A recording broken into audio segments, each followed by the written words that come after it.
This is Bryce Rankins, and you're listening to episode 45 of Sneaky Geek.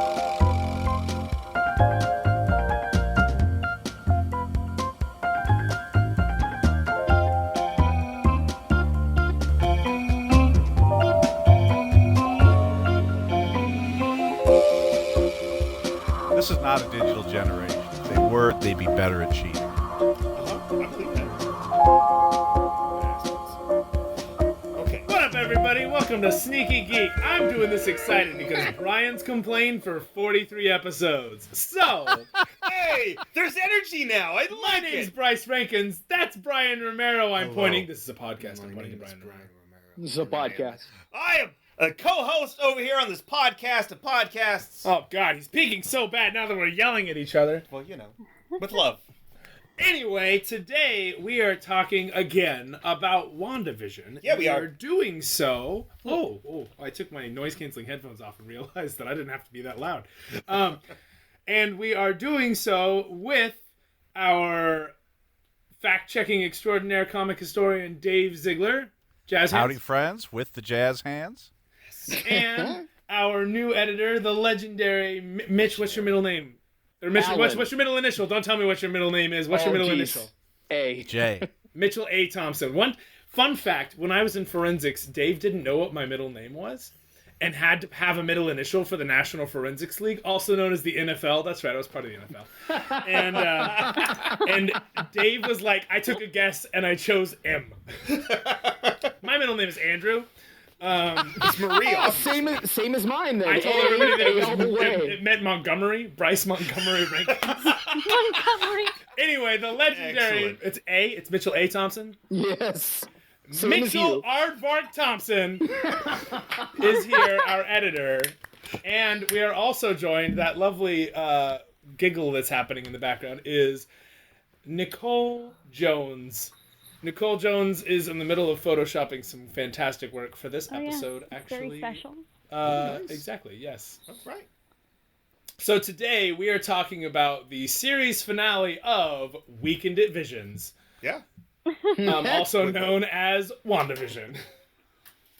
So, we specifically, like last week, we talked about just all the general comic history, and we did what we could to avoid talking about the actual show itself. Mm-hmm. Mitchell is a purveyor of television and film and cinema, and so I hope that he has some excellent insight into, I don't know, how TVs work or something. I Oh don't know. boy, Wait. do I. Is it like magnets?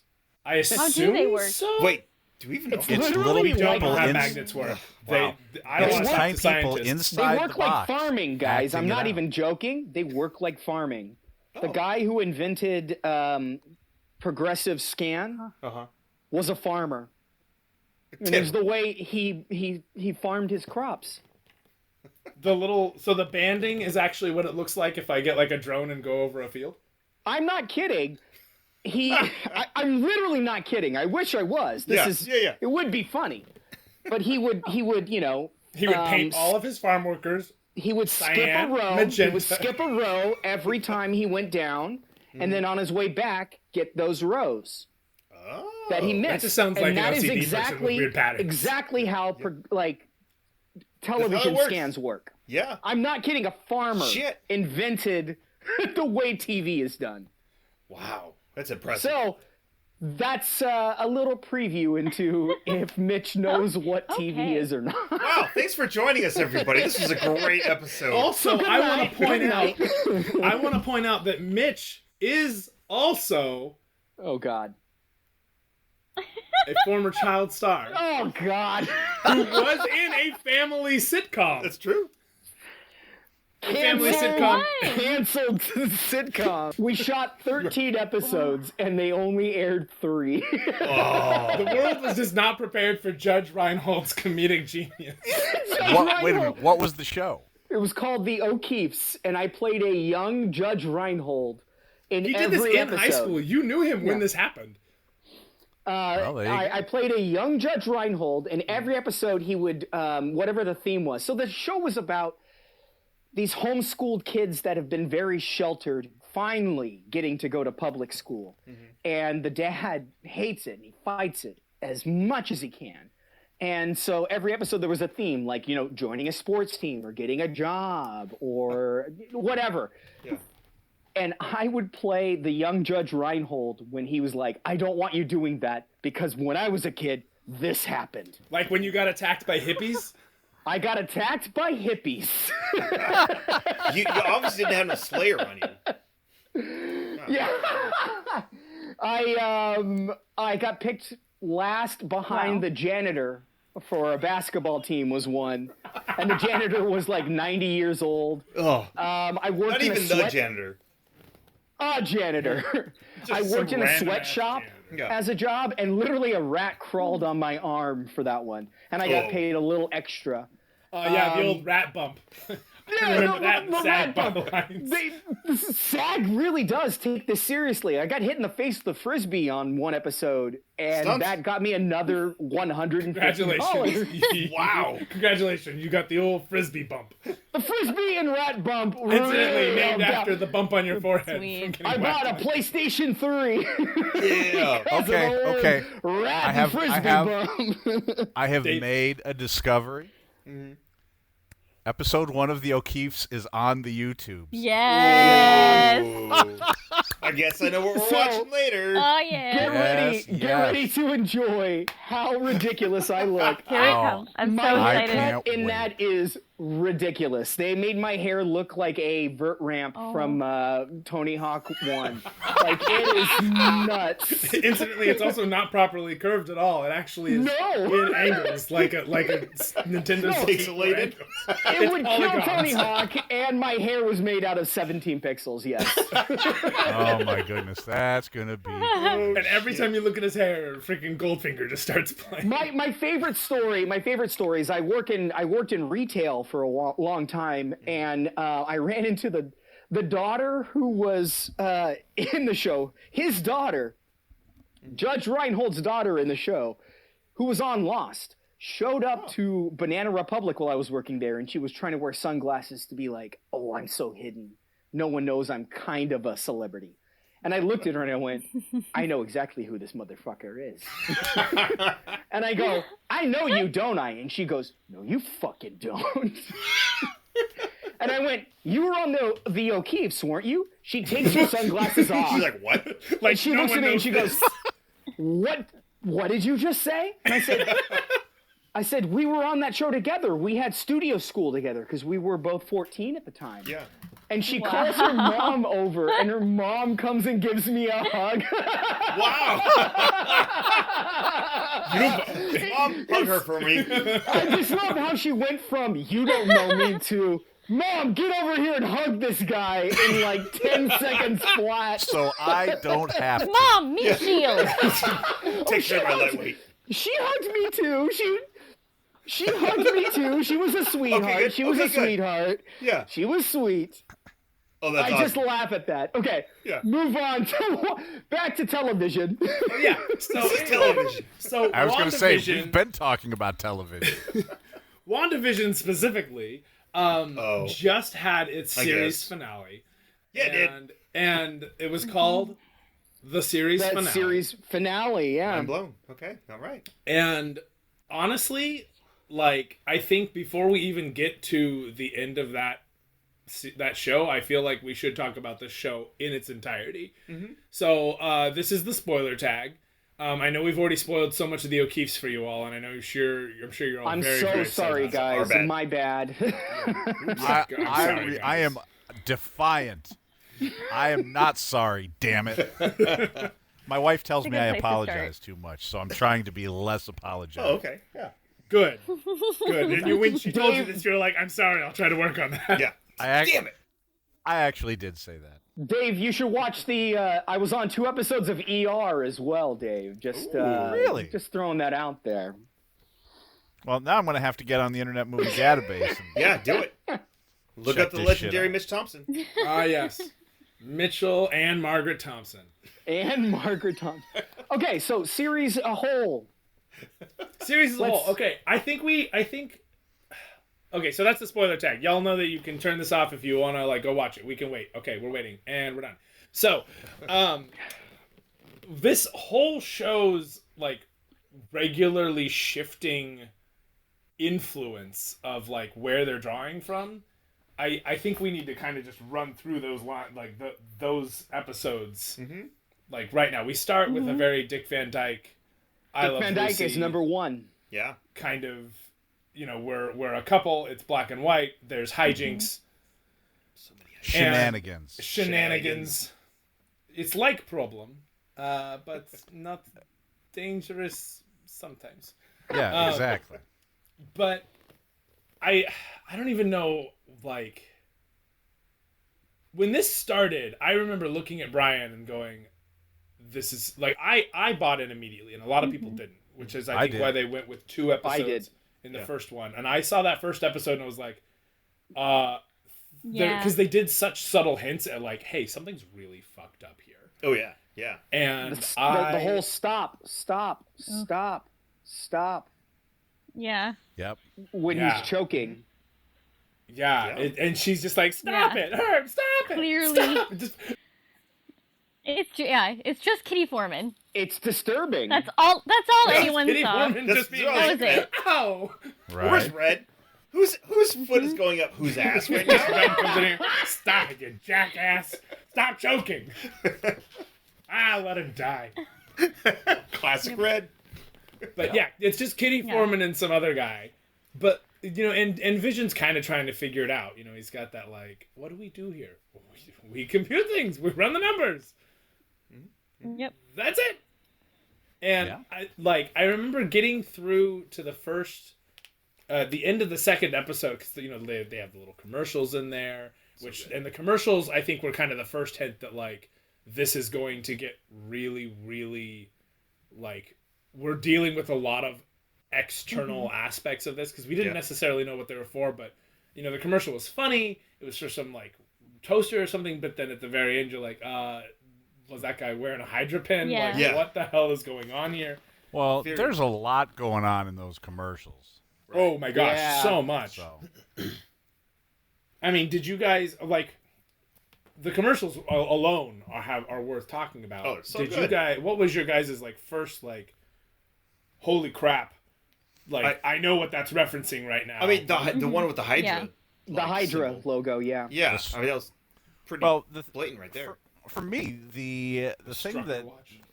that made me that caught my attention was the way the toaster. Yeah, it's beeps. red. Yeah. You know, at the end. Oh, yeah. It's got Oh, that yeah, the red color. light.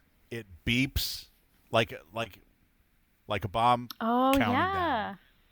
You know, and Oh my gosh! and I didn't even put that it's- together. And it's a Stark toaster. Oh my god. Yeah, The Stark toaster beeps, and then in the later It has half Tony of the Stark's season, logo Sure right there does. on there. Yeah. Oh, yeah. at that point, it's Howard Stark's logo. At that, between that and the Strucker watch, that's when I started thinking, oh, the commercials are Wanda's trauma. Yeah. Yeah. Whoa. So at some Yes. point, Wanda did starve to death on an island. After With a a shark shark. talking offered her shark, food though. that she could. I mean, he's Please cool. tell It's me, the 90s. Shaba, that I don't have Right. to explain metaphor to you as your former teacher. It's the one that uses like or as, right? Oh, I hate you. I hate you. Hang on, let me Google it and I'll copy and paste it for you. First page. Anyway, yeah, so the beeping, I didn't even put that together, but like later on in the series when they actually show the bomb that doesn't eventually go off, the beeping toaster, that's Sorry. literally Sorry, like that was a me. metaphor Sorry. for the bomb. Yeah. Yeah, no joke. No, I didn't even notice just- that until. Yeah. Just Now I want to cracking go my listen neck. to Sorry. the actual Strucker dialogue and see if there's anything to do with like the testing. Oh, okay. Oh. So then the second Okay. episode is Bewitched. The second Yeah, it episode is. goes and the theme changes every time. Which is But Which- I love great. that's Yeah. the episode where it turns to color because fuck do I hate the end. color episodes of Bewitched. We can get into some TV a little bit right now. Bewitched was very famous for reusing the same exact script multiple times. Really? Oh, I mean, yeah. I watched it growing up, but I didn't notice. Yeah, Oh, yeah. because you won't notice because some of them are in black and white, and then some of them are in color, and they're the exact same dialogue, same script, word for word. Not even a joke. Oh, that's They awesome. just did that. They just went fuck it. Like we my got a money train. Fuck But with it. a different Darren, though, right? But with a different Darren. And, Oh, well, then it's what- totally different.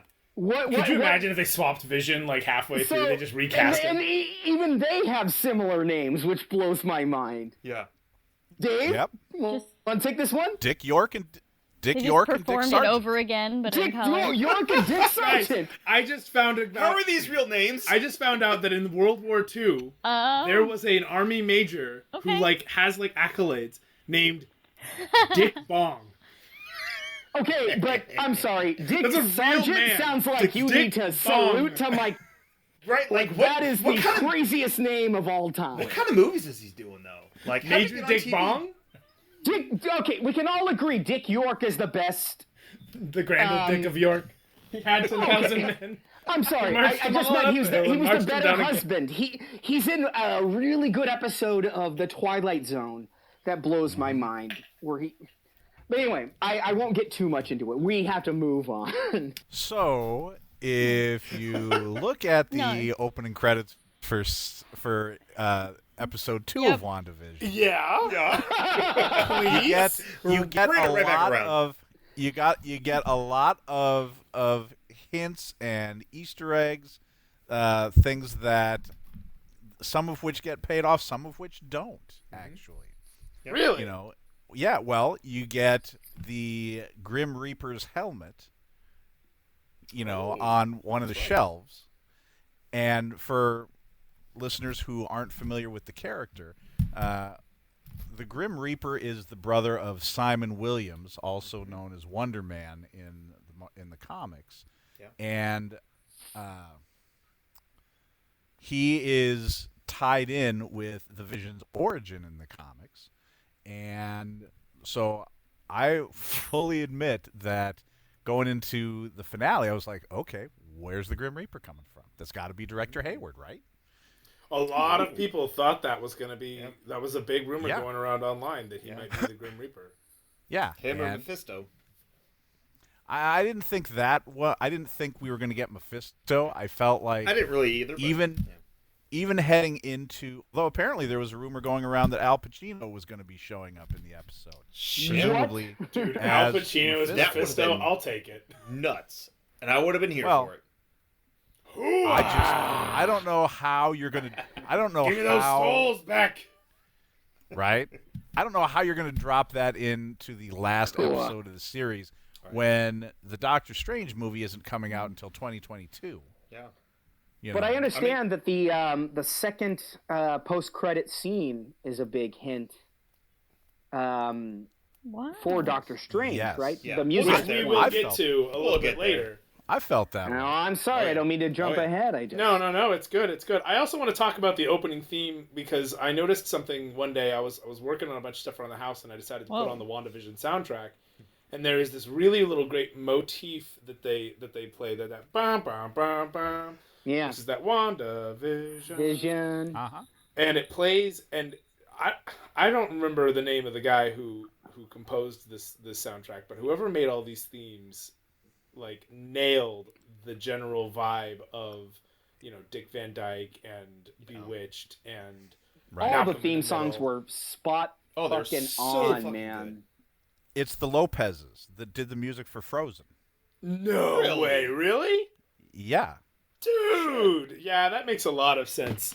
Yeah, in 'Cause- fact, I saw part of an interview with them when they were talking about how much they enjoyed working with Catherine Hahn on the Agatha All Along. Oh, that's right. I keep meaning to watch that.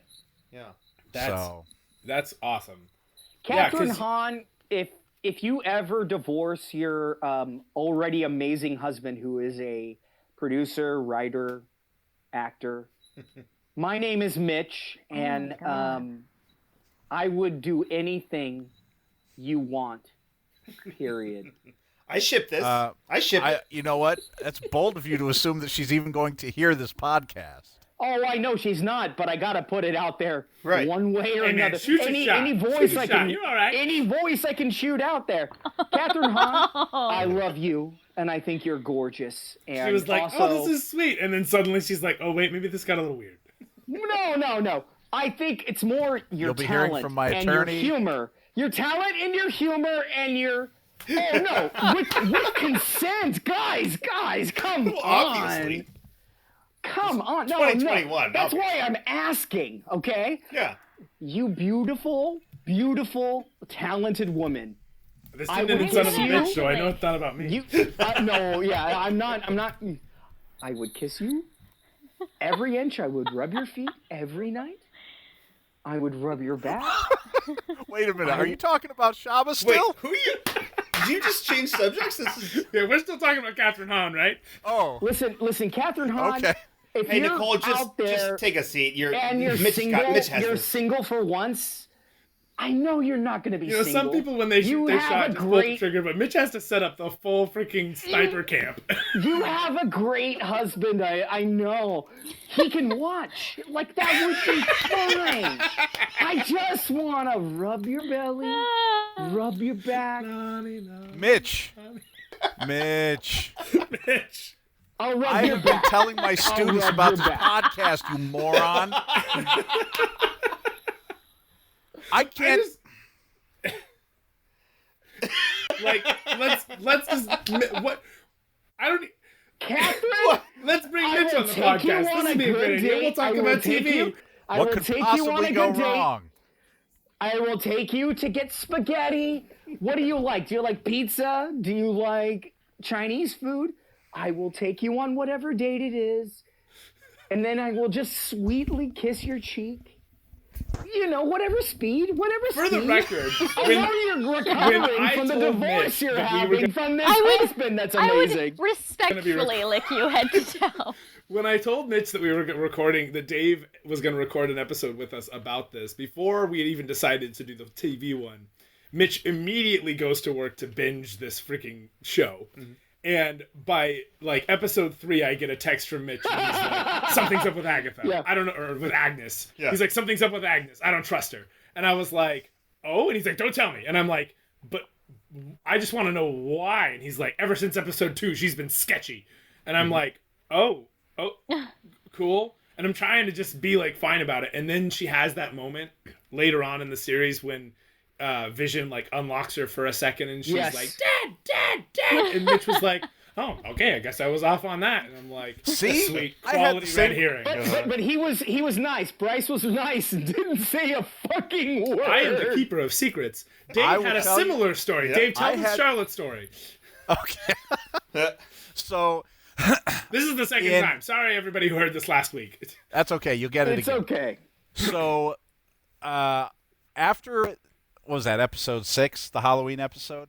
Yes. Yeah. Okay, so after Vision unlocks Agnes, and she freaks out, and I was talking to Charlotte, my beautiful, lovely wife, and Look at I was this like, sweet well, wife. okay, so at least that put kind of disproves the theory that Agnes is Agatha Harkness, and Charlotte's like, and I'm kind of talking about the Agatha Harkness character a little bit, and Charlotte's like, I don't know, Agatha Harkness, Oh.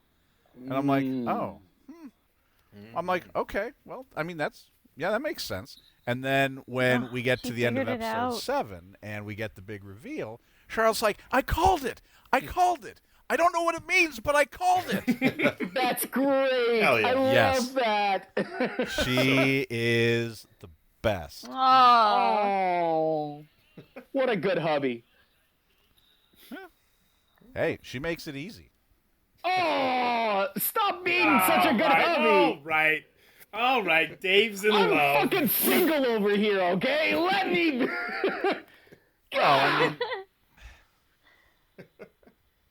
No, I'm What only can I yelling say? I at you got because I'm happy that you're happy. Thanks, Mitch. I appreciate that. Your happiness is out there, the bro. I full believe in you. spectrum. Well, but I believe in Oh, this you. guy, hella wholesome. What a Yeah, shift dude. from earlier when, No. Continue. Did you know that I married Dave and Charlotte at a school dance? What? It's true. Is It's that true? It is Tell the true. story. Tell the Oh, story. God. Where's I don't Charlotte? even We bring care about Charlotte in. WandaVision anymore. I want to Do you- hear this fucking story. Okay. Why haven't you married me? And I mean literally, you beautiful bitch. Hey, Nicole. No, all three of us. All three of us. I'm pretty sure. You can still marry him at one point. Well, I'll just be over here. I'll be the witness. Fine, I guess. Oh, fine. B-Rom, you right. want to get married? You know what? Not anymore. No. I would marry the shit out of you, you dumbass. A whole new meaning to the phrase wedding party.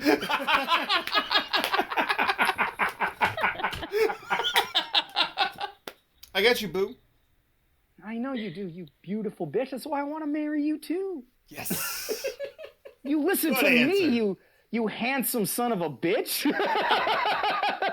Now Welcome you're to the in club, on the Brian. bit. You stupid, wonderful, beautiful son of a bitch. Yes. I've made it. Welcome, B-Rom. You deserve it, by the way. No I one do. deserves it more, except maybe Bryce and my brother. Okay, fine. I'll allow it. No, but you're like tied for second place. Okay. All right. Okay. My brother deserves it the most. Okay. That guy's an idiot, so that's why I call him out. He's a fucking idiot pothead, and that's why this started. He's such a fucking dum-dum that I had to like compliment him and insult him at the same time. I do it to Bryce because it's kind. Dave, you've returned. Dave. I have mystery. returned. Have you returned Unfortunately, a show? Charlotte is asleep. Oh. Okay. All right. Now, back to the show. I'm sorry. So with the first two episodes, because they were released at the same day, I was telling Bryce and a few other people before, like, if they just released the first episode by itself, I don't know if I would have bought into it as much as if I would have, like they did with, You releasing hated the two Dick at Van once. Dyke episode?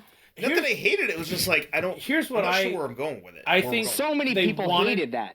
I think that people needed to find out that each episode was going to be different, and if they didn't change, if we didn't see the format change in episode 2, people might have been like, I'm not going to watch a Marvel show that's basically the Dick Van Dyke show for 7 or 8 episodes. Whereas Yeah, you watch the second yeah. episode, you go, oh, okay. Like something's going on. But I also think there's it's more of a trend to release your first 2 episodes like at the same time now. Yeah, that's definitely a thing. There's also the fact that Disney is not doing full season blocks in one go. For Well, I certain love the things. week to week. I love the week Oh, to I week. love I it think too. that really helped the show, and I think it helped Mandalorian. Oh, both totally. seasons. Exactly. I absolutely am for the. And that week kind to of goes week. back what when Netflix releases all of their things all at once. You talk about it for 2 or 3 days and then you're done. Maybe a Done. week, whatever. Donezo. But with this one, you talk about each episode for 2 to 3 days, and then you're like, "What's going on in the next one?" And then the next episode comes in, you're like, "Oh, So I'm gonna another talk about week, it for 2 or 3 it's days." back in the discussion. It's back Yeah. in the discussion. In the spirit of television, a show that's about TV and yeah. a Needs classic to be TV, week to week, should be Absolutely. week to week. Absolutely. Hell yeah. One of the big even if you're complaints- repeating. one of the big complaints that I kept hearing, and having to, like, my students were watching it and complaining. It's like, Ooh, I want to hear the particularly at complaints. the end of week 3, I heard a lot of this, or episode 3. We don't understand what's happening. Where's all the action? I'm like, first of all, y'all are at the end of chapter 3 in a 9-chapter novel. Yeah. Right? Okay. I don't like this book. You- You've read 10 pages. This is not. Yeah, I think they were. I think people, not just my students, but I think people in general were expecting a more typical Marvel storytelling experience. Yeah. Yeah. Which, let's face it, has been 2 hours of, cramming everything into it that they can. And that's my complaint And- about the last 2 episodes. Yeah, and we will is- definitely get to that. Yeah. I think, okay, so is it episode 3 that we leave the formula for a second, or is that the episode where they go into the 70s era? Episode like That's where they Brady go is- to The Partridge Family asked Brady Bunch. Yeah. I'm a little Oh bummed man, we didn't Partridge get a Family would be Yeah. would have been better, man. Yeah. That's right, and that's Yeah. when she's Yeah. like... So like I said, That's like the end of it's episode 2 is when it changes it's, to color. uh, Bewitched turning to color. Right. Well, and that is also the episode with the bees. Oh, Or the yeah. beekeeper, right? And the beekeeper... No, this is the Is that episode 4? where they where she Yeah. So episode No, 2 that's at hits the the end. beekeeper, yeah, and then he they go comes inside. out of Episode the sewer. Sewer. Yeah. Oh my god. Yeah, But and- her finding the color helicopter Oh, Yeah. yeah. is fucking amazing. Nuts. Like it's a drone. It's like that's the Yeah. TV 50s TV version of the drone. Yeah. Yeah. I loved that. And that's a in really color. cool, because we don't know, but we see the sword logo, and we, Yep. anybody who didn't know already that yeah, sword was sword. coming into this, that there's obviously some other anybody who it's like people who know comics but don't necessarily read ahead of what's going on in the show could see that. But they and be are like, shooting I it know. in the style. So like Yeah. episode 3 is totally shot in the Brady Bunch style. And like that's what's Partridge fun. Family Yeah. type. And Partridge Family type. Yeah, Do you like Partridge Family more? Is that I was a Oh, I Brady don't know. Bunch kid for sure, Same. and I feel I like watched and, both well, growing and up, but definitely more the Brady staircase for me, what made it a Brady Bunch more than Partridge Family was the the staircase. architecture of the Bunch. Oh, house. absolutely. Same. Short Yeah. of the But, stupid. I mean, they didn't have a horse bus. sculpture, They didn't have a bus. and they didn't have. So a again, bus. Maybe next season. Who knows? I told you guys in text that I wanted to just talk about Nick at Night for an hour. No, right, yeah. Well, and I think there's something also to be said before we go into the color aspect of it, and just basically everything else that played on Nick at Night. There's also in episode 2 when she sees the beekeeper. That's the first time we see television powers kind of- basically come into yep. play, because that's when she goes no, and it rewinds. Yeah, Well, up and then until a that different point, scenario there's plays like out. little moments where But it's people also are somebody clearly trying to broken. sneak into the world that is getting fucked over right, and is but getting like, brought back into this grief world that she created. right, people coming into the world in a Military inappropriately and that sort of thing. Yeah. She has her way, like she throws Monica just out of the place by smashing into it, and when she puts it back together, it's like, oh yeah, that's Scarlet Witch powers. This specifically was a TV power. Yeah. Like when Vision gives her the wrong answer about whether or not they're ready for kids, and he says to her, blah blah blah. I'm not entirely sure. Yada yada yada, and then it just cuts, and he goes, And it's also Yeah, the episode you know what, with the it'll be tapping fine. tree. The tapping tree is something that definitely points out that, like, get the fuck out of here. yeah, like something's. This really, is not really your world. messed But up. it's grief. It's all grief. That's Yeah. the whole point of the show. I is like yeah. that. all I like about that grief. once they officially broke into the Kat Dennings and aspect of the whole thing. Oh God! As soon Talk as- about another woman. Great. Okay, Kat Dennings. If no, you no. are single, So I don't mean to bother you. I don't mean to bother you. But my name is Mitchell Thompson. I really appreciate your talent. I really appreciate your talent. I think you're a wonderful actress. I think you're gorgeous as well. Like you don't have to worry about that. My name is Mitchell Thompson. Like Charlie Bartlett. Oh, So you when were Kat Dennings amazing shows in up, that we start film. talking You about are, the. Because Kat Dennings such a is listening talent. to freaking sneak. Funny, one funny. of the greatest When actresses. you said Mew Mew, it was the funniest thing I ever fucking heard. All I right, don't all even right. know how to get I'm it. done. I'm So, done. but Mitch, like I'm gonna when she drive starts up there going, and hey, yo, strangle you. If you don't the shut up. TV powers going in and like doing Rule the of broadcast threes, with I'm the done. hex I'm and done. all that, and like actually, because we've seen all these. I don't other know Star how Wars y'all are gonna powers, make but this This is like listenable. a weird level of reality Dave, any thoughts on the powers? I make Mitch it is very the enemy. That's difficult. the scary part. Yeah. Welcome Okay. to my So world.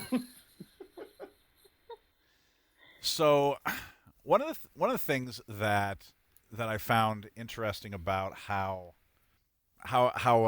Wanda balances like her hex powers and the TV powers is with Monica. You know, Yeah. Shaba, you talked about how when she throws Monica out, somehow she managed to let Monica in. Right. Yeah, You how know. did she not like melt the same way everybody else did? Right? What do you mean? Yeah. Well, we watched Vision try to go in, and he like practically died. Well, Vision was trying to leave, and He's trying Vision to wasn't leave. real. Oh, well, Yeah. anyone who tried to enter died. What? No, they didn't. No, the they beekeeper just got in. stopped. Well, yeah, the beekeeper got in, kind of. Yeah. I'm But he got saying transformed. towards the end, when the series like finale was happening, like the barrier got stronger. Did it not? Did it Yeah, not? because she still? became more self-aware about it. So Right, that's my and- point. She yeah, got back in. Once Wanda knows how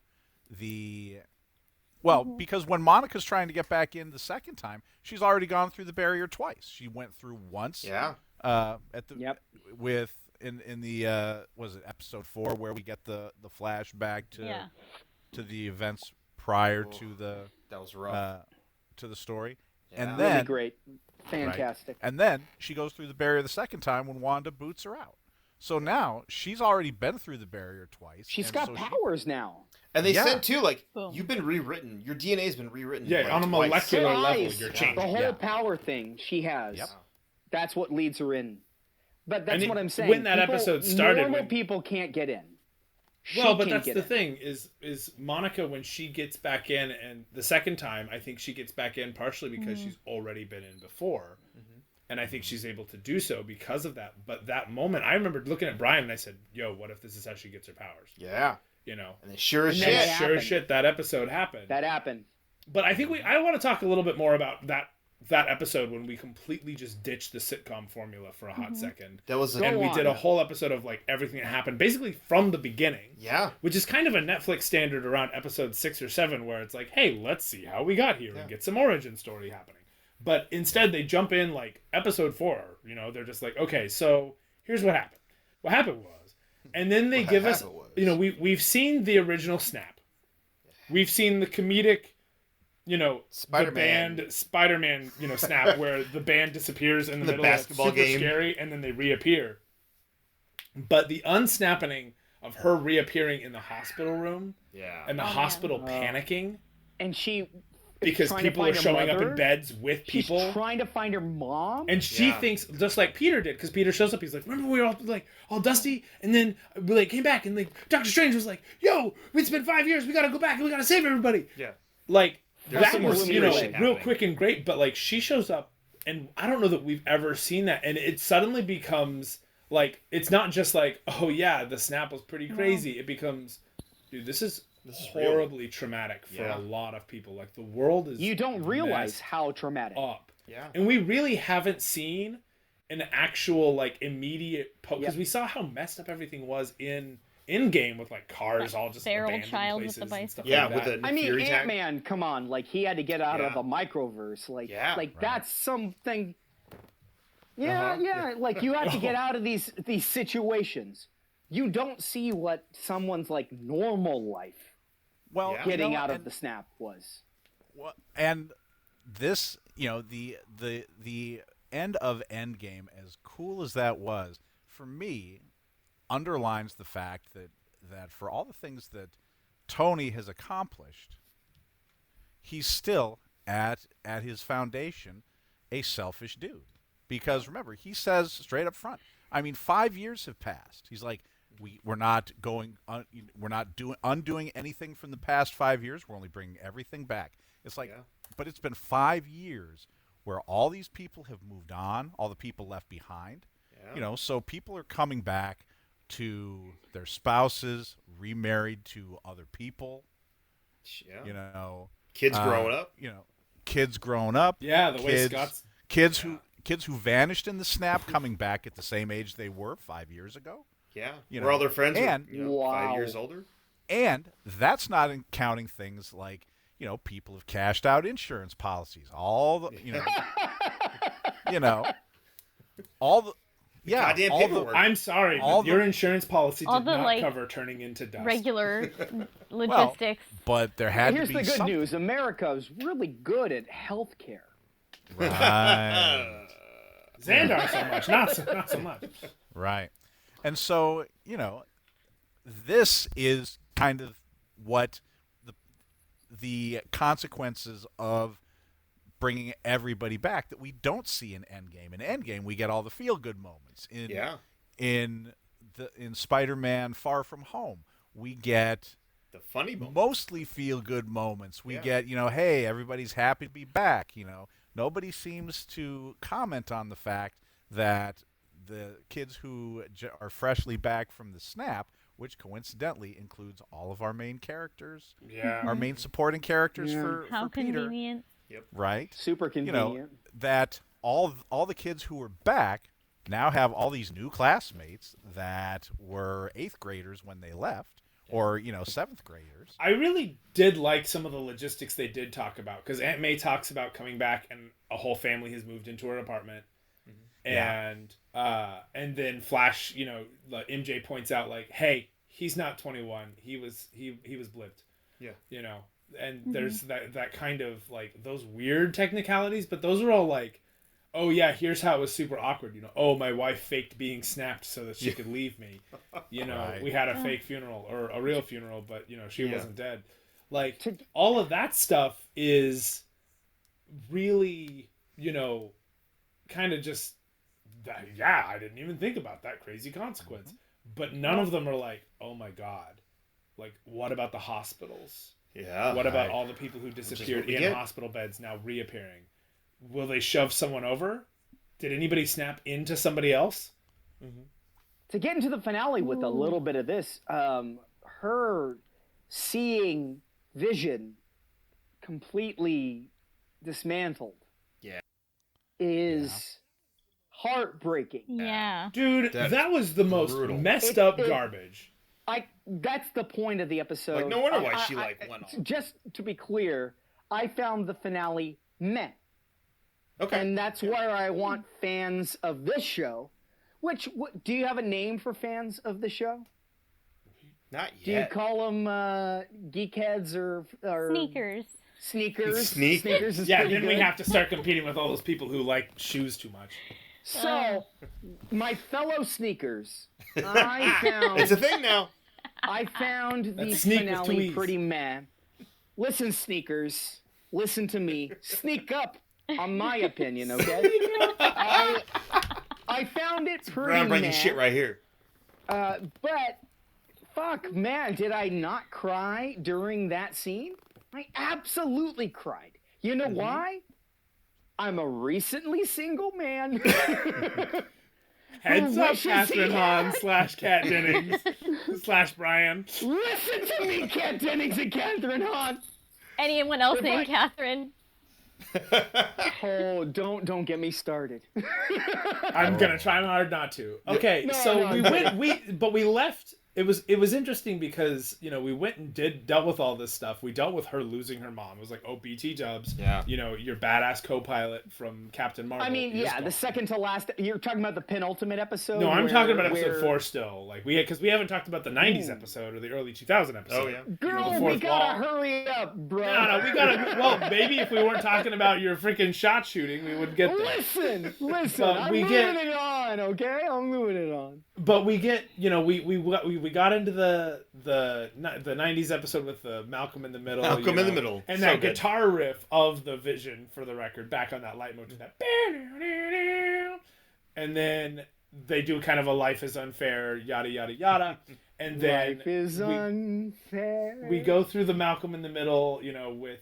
Well, and can we talk about Pietro showing up and being freaking Evan Peters? Ooh, yeah, we can. Yeah. Yeah, Like, he's not he's Quicksilver. clearly He's not Quicksilver, X-Men which I thought Quicksilver. was great.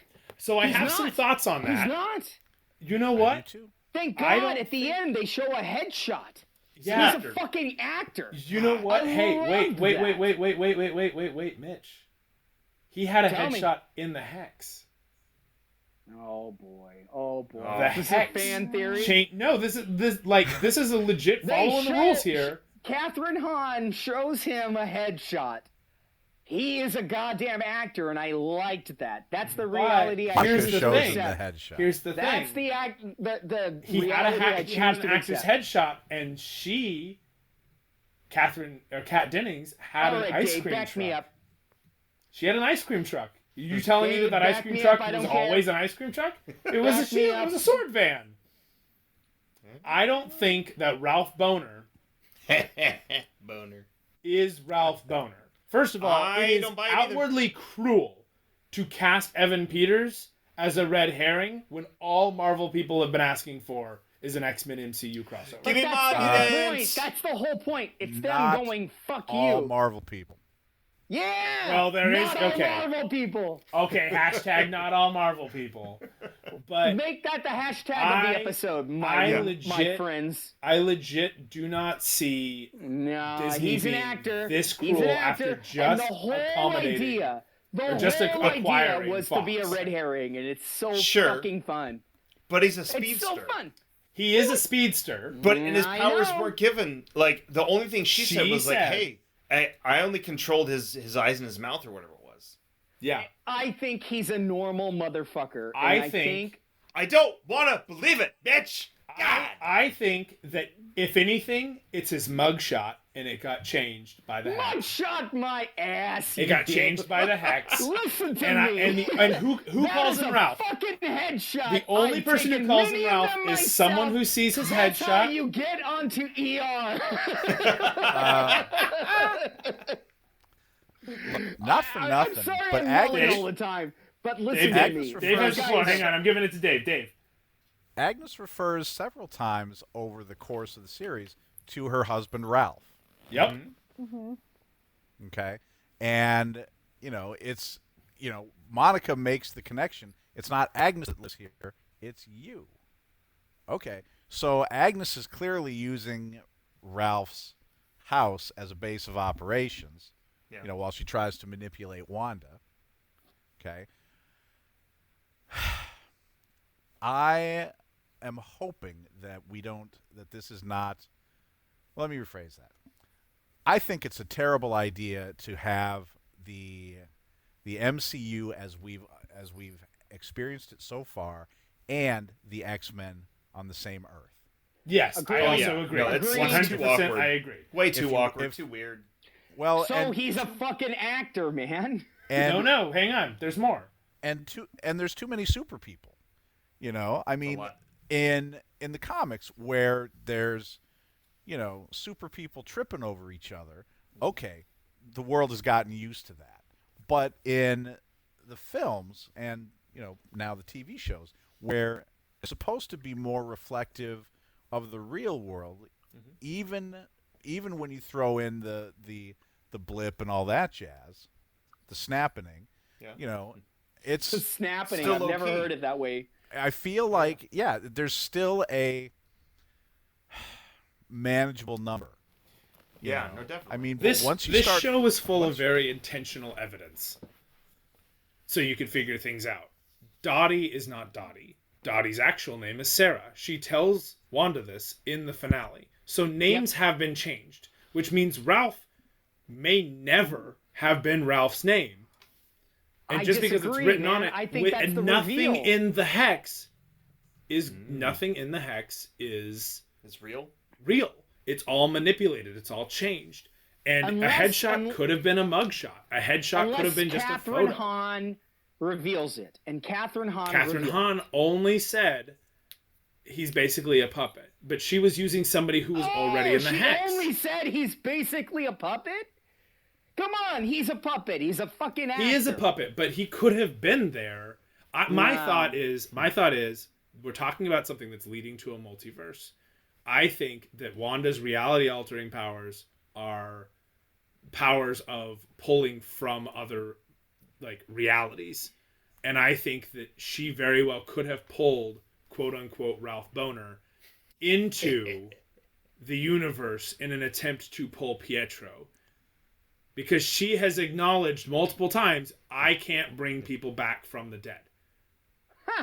She says over and over, like, this isn't necromancy. And he's in the other country. But if she pulls Another a Quicksilver, another Pietro from another universe into that space, and he happens to be nearby, and he shows up and she changes already said to that, Ralph this is not as she your changes brother. Agnes. This is not your brother. This is It's not. not. Your brother. You're right. You're right. true. But that doesn't necessarily mean that He's Evan not Pietro. Peters. I mean, I'm Isn't happy Pietro. because Peters, man, makes my Peter rise, man. Listen, I think Evan he is Peters, a handsome if you're fool. listening, Evan, rule of threes. We already did this.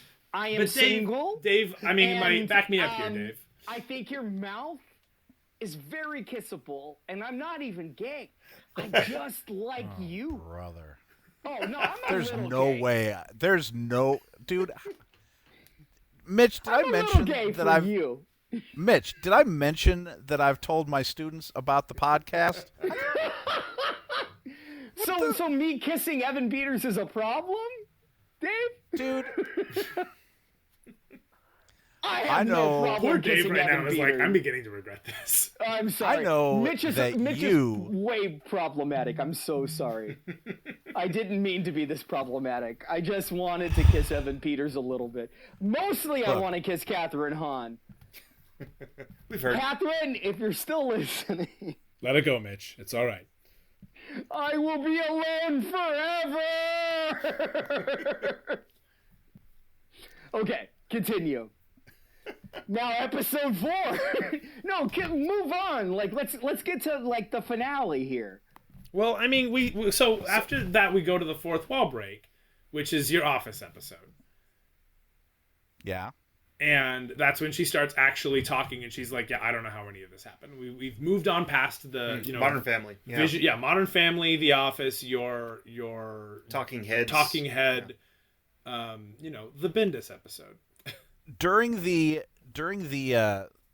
office credits, was that episode 7? Yeah. Yeah, Did y'all catch the message in those opening credits? No. which one? Let me pull it up real quick so that I can make sure I read you the text of the message correctly. There's when they're doing those jump cuts from image to image, there's one image that flashes across the screen super fast, but if you pause it, it's like serial killer. It's like a serial killer note, and it says something along the lines of, "I know what you did, Wanda. Oh yeah, that's I know right. what you're doing, Wanda." Oh yeah, I saw that. Yeah. Oh, Yeah. that's right. Mm-hmm. Oh, I wonder if that was Agnes. It could be, but I don't know if you all noticed this, but at the beginning of every episode, when Wanda says previously on WandaVision, Yeah. in episode 1, she's super peppy, super energetic. Previously on WandaVision. Yeah. But by the time she gets to the end, she's like, previously on WandaVision. Yeah. She loses her pep. Yeah. It makes So- sense. for what's going on. Awesome. I love this show. I think so the show is so fantastic. And Like, all the what- details they throw in are so Oh, yeah. smart. I mean, and speaking of like details and stuff, like what we didn't really talk about last episode was Sword. Like Yeah. Sword That is whole office space with all of the not office space, but like the offices of Sword, like all the TVs playing like all of the headlines and stuff of families being reunited, and asking the questions I of what paused are these on things. that stuff, man. Yeah. It was so Anyway, sorry, cool. Brian, you were but- saying. No, it was cool. So like Sword, I mean, again, we didn't really get into it last week, but Sword was started in Astonishing X-Men, I believe, that Joss Whedon wrote. I think he With John created Cassaday on art. Yeah. Which was kind of cool. It was a cool run that he did. It wasn't my favorite, but like introduced some cool stuff. Brought back Colossus from the dead. Introduced some more aliens. Brought in Abigail Brand, who was fucking great. Bendis then continued it on with some of the Avengers books that they showed up in randomly, and then Kieran Gillen actually did a Sword miniseries, and it was freaking great. Gillen is one of my favorite comic book writers. He did that. He did a Thor run. He did a a Kid Loki run. He did Young Avengers. He did an Uncanny X-Men. Good Whoa. stuff. Yeah.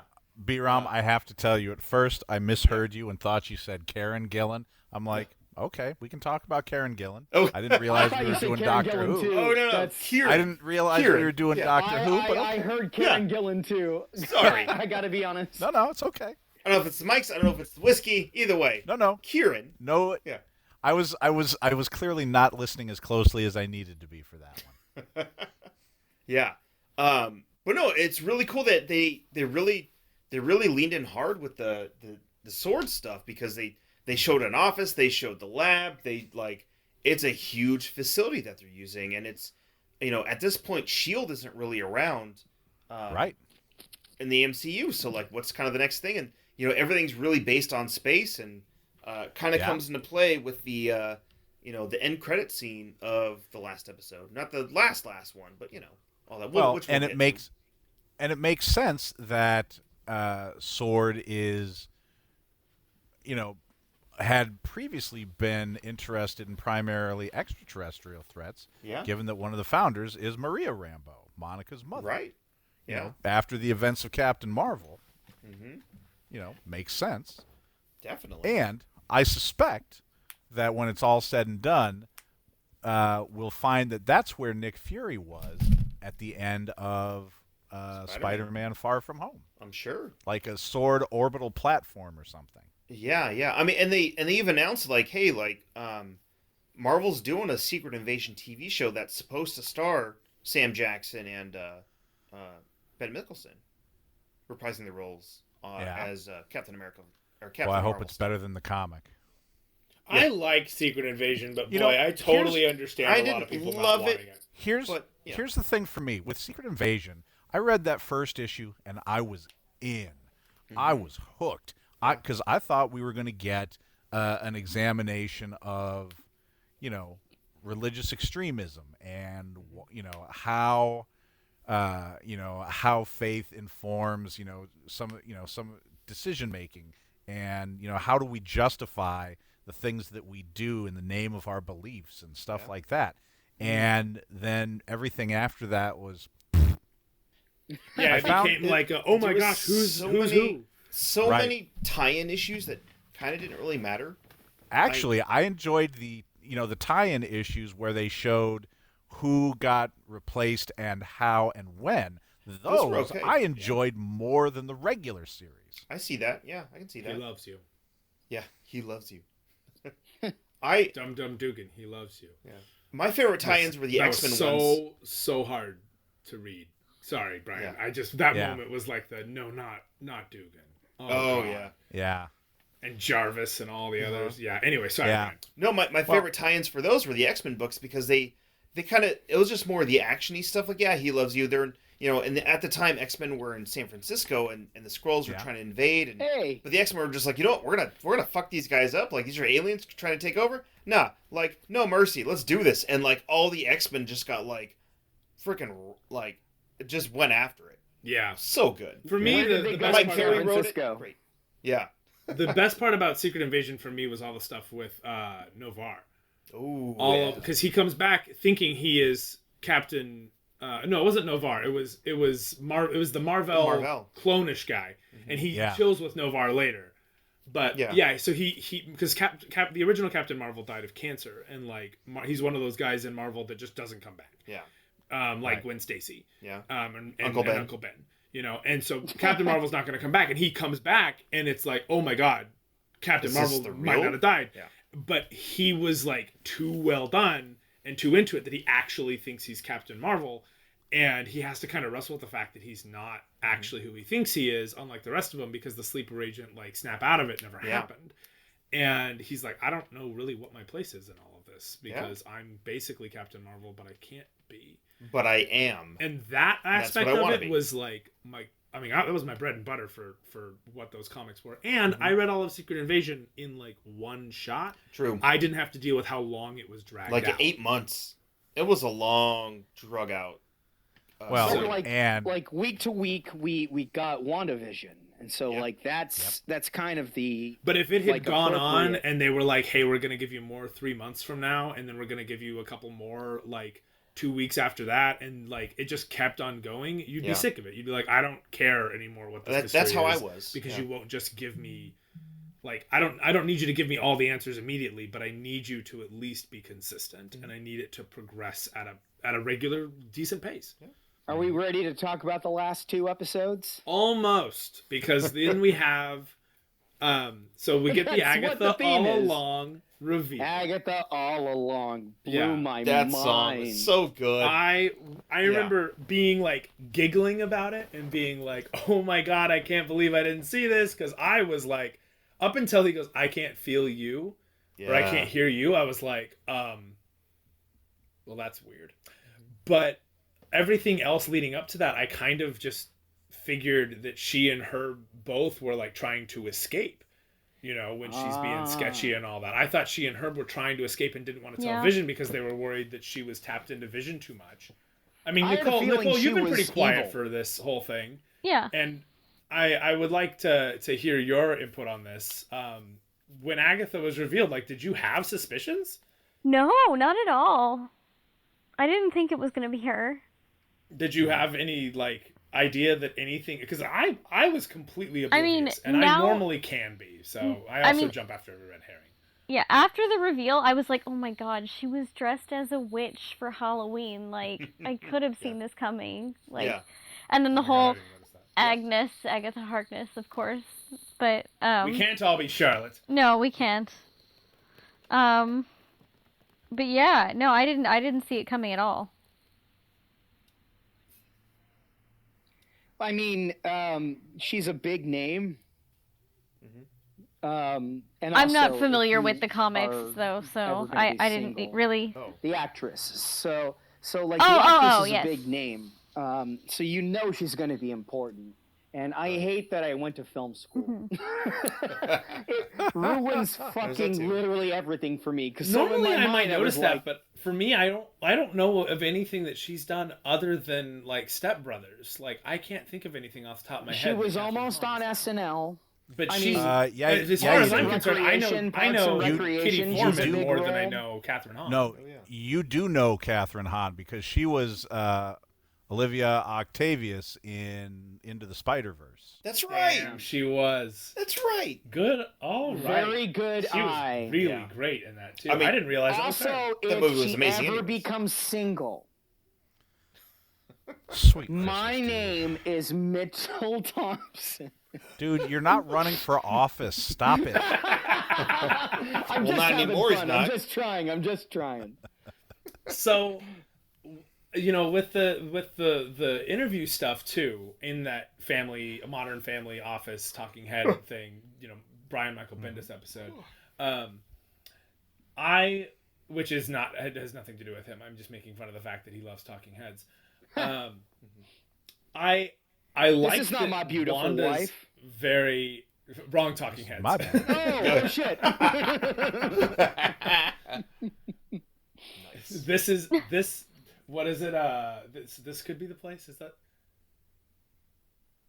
This is not my beautiful wife. This is not my beautiful home. Right, home where I want to be. Anyway, Wanda doesn't know what the hell's going on, and she is officially declared like that man is not your uncle, despite him being cool uncle. Anthony Titus, P. the older brother from Malcolm in the Middle. Whatever bad influence that's kind of funny. Character, and he was so good. Until he, threw out the line of like, well, you can't kill him twice. And then we got the Wiccan and Quicksilver reveal, and then we go into the next episode, and Wanda's just broken. She's just like, I don't even know how I'm doing all of this anymore. Like, she's just like, I don't know. That line from, I think, the finale where her and Vision are sitting together, and he goes, is it funny because he got hurt? Is it humorous because of the grievous injury Because the man he's- yes. suffered? Yeah, that's Yeah. what For it an is. Yeah. grievous injury. And she's like, it's not that type of show. And then he delivers his show-ending line. which you nerds will know better than I will, so I won't even bother to try. But the one where he talks about how beautiful things. You guys know it. I know you know it. Oh, in the very last episode? Yeah. Oh, Mitch is The funny. same The scene. very last episode, just was like he The was- same scene where he goes, beautiful things have to. I can't. I remember the can't- actual line. In that same God. scene, at the end of that, he says, "But what is grief? Yeah. There we go. But love, Persevering. persevering." Yeah. That is such a gorgeous That's so- fucking line. And Right? then he turns That to the TV is- and goes, ah, sorry. Yeah. And then he starts laughing like a normal human being. Yeah. And you're like, Which he's he's not. human. which is what you want too, though. You want him to Oh. be more than just Bicentennial Man. You want Robin Williams at the end. Oh God! Don't talk to Damn. me about the movie Bicentennial Man. I'll get into a whole nother story. That's a whole another podcast. Well, and that line, I remember hearing it and thinking, like, Oh, it blew my mind. anybody in a situation of feeling any form of loss is gonna like love and That's- hate yeah. that line just happened in that show, Mhm. because it's It was arguably, so in my opinion, good. it's the most beautiful point in the entire show. Totally. Well, it's the thesis of the show. It's Yeah. grief. Grief is what this whole show is about. Yeah. dealing with So- hers so in all the forms. That sums up the grief the best way you can. It's I'm the sure if fucking we really thesis look at point. it, each character As a really teacher, does. Dave, you must know that is a thesis statement. Absolutely is. And if you really And- look at it, now that you've mentioned this, like, every one of these characters kind of does represent some aspect of the 5 stages of grief. You know, with Agatha is like anger, but Pietro is denial. But I mean, in Shit. some way, he's.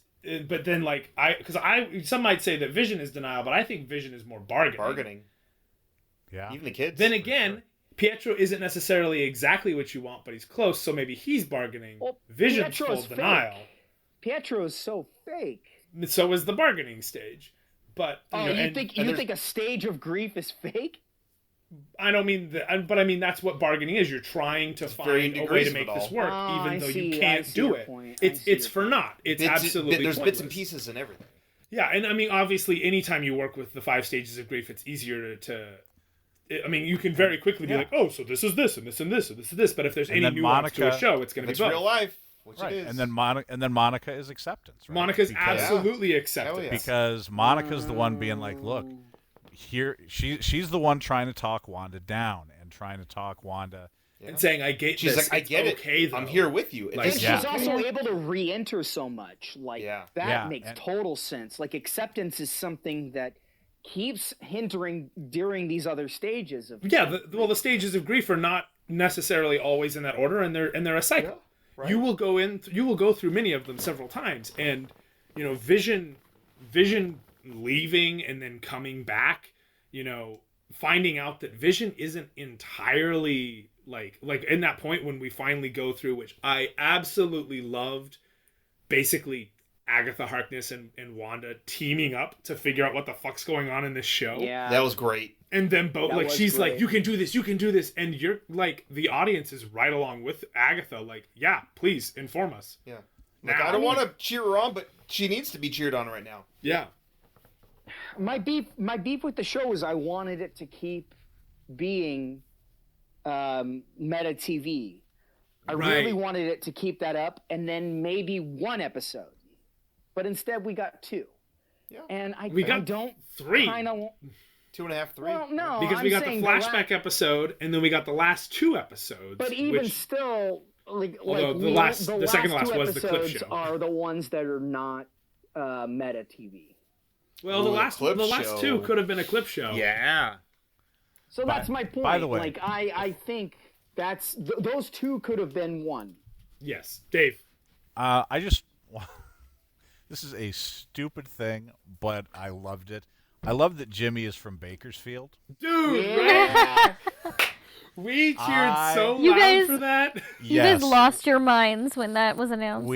I will tell you when I watched, because for those listeners who don't know, you know, I'm in Bakersfield. Shaba and B-Ram and Mitch all grew up in Bakersfield, and I loved that bit. I don't, you typically when you get Bakersfield in the pop culture, it's Bakersfield. Castaway. Right. Castaway. Yeah, Bakersfield. Castaway. Exactly. Bakersfield. We're a porta potty town, man. Yeah, Like, that exactly. sucks. And- not only Butcher of that, Bakersfield and the Woolworths, Running Man. The finale of the show takes place outside of a Woolworths.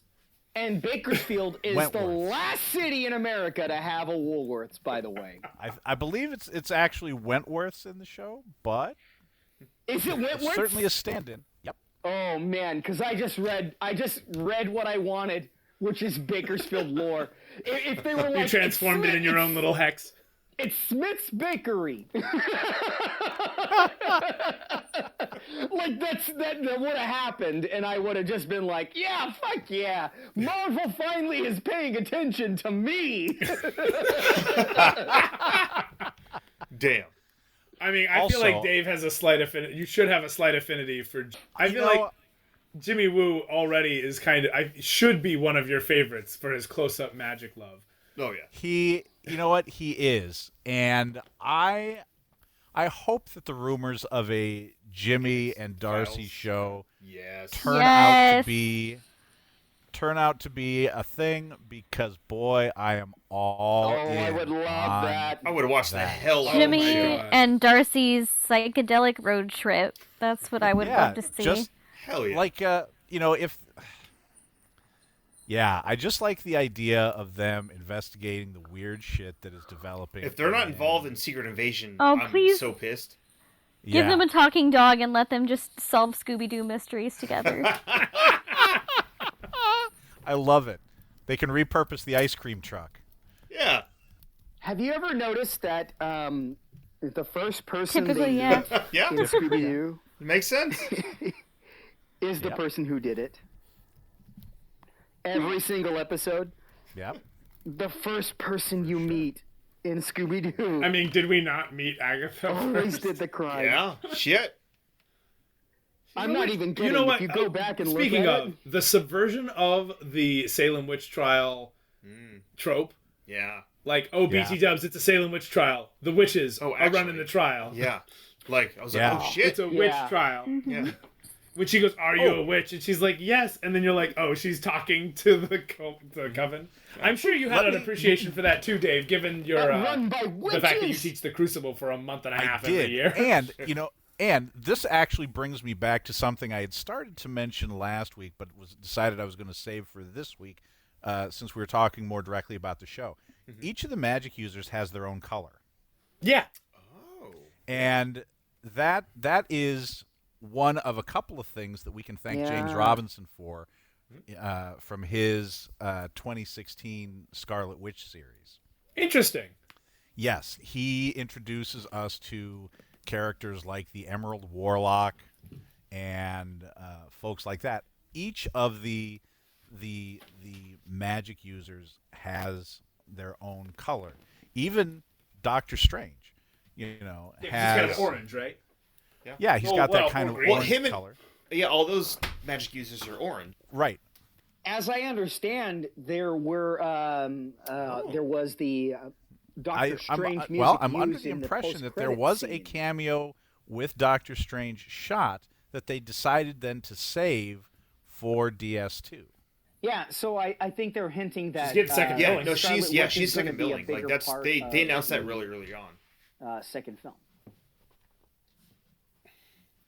But I'm saying I Well, didn't even notice. they put the fucking theme and song with everything they from did with Doctor motifs, Strange the way that they in did them, the I mean, they're very, post-credits. very Oh, yeah. good. The Lopez's know Yeah. what they're doing. Right. Yeah, and honestly, I Feige also knows think It's all I also planned. want to go back to the It's all intricate. What?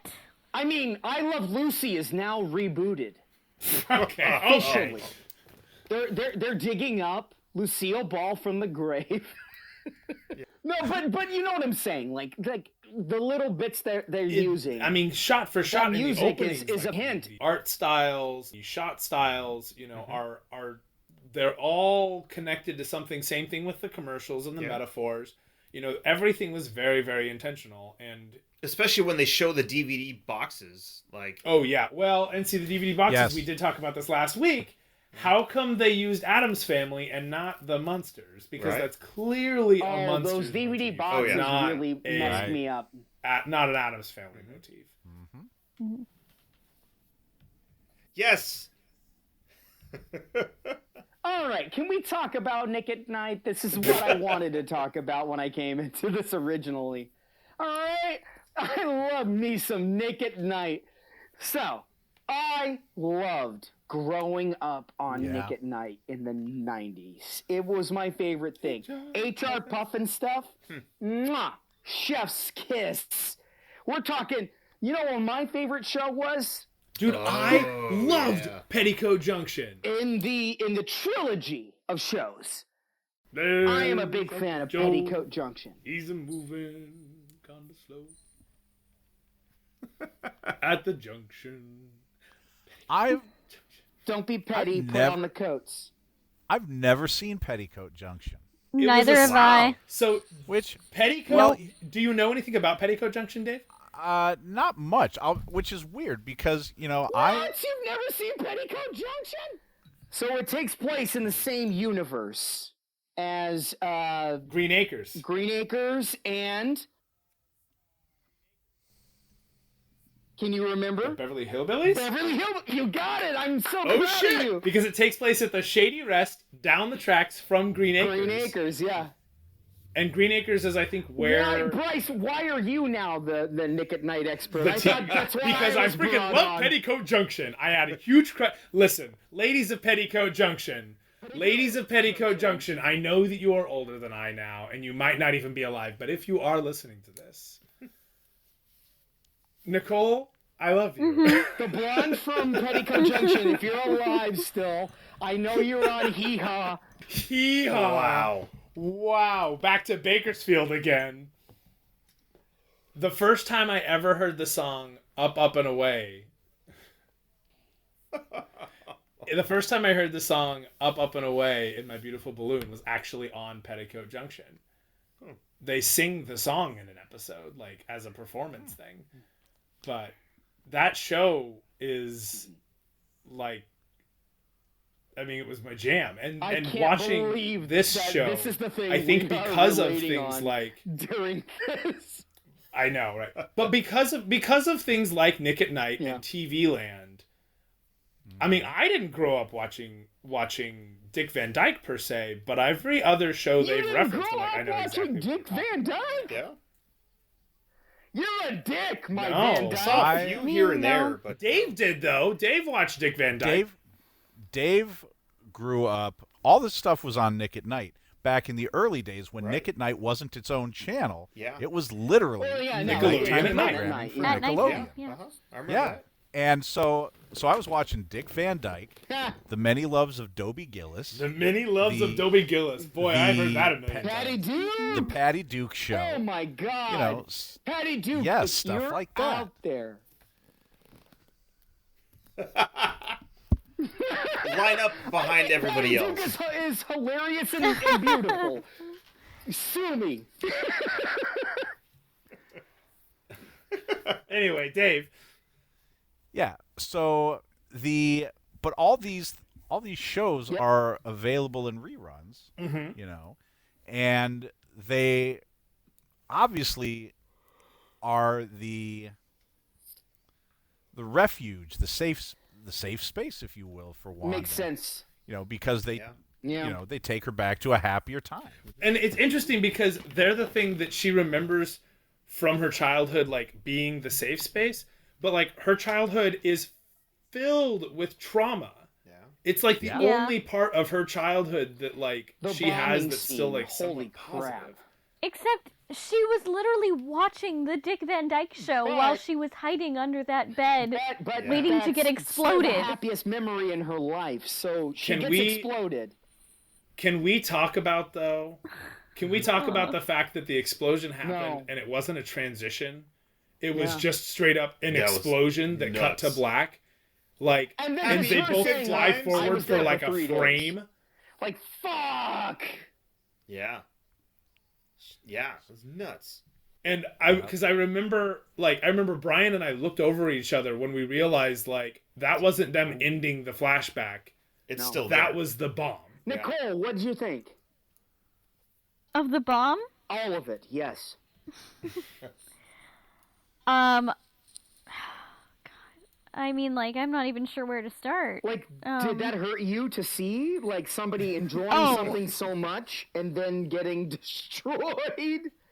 Yeah, it was pretty hard, yeah. Just, like, they were obviously struggling, like, you know, what's the name of the country? Sokovia. Sokovia. Sokovia was clearly not in a good place. But her and dad this was working family, so hard to... they were just trying to have a nice family night in, her dad and was then they working- got blown up.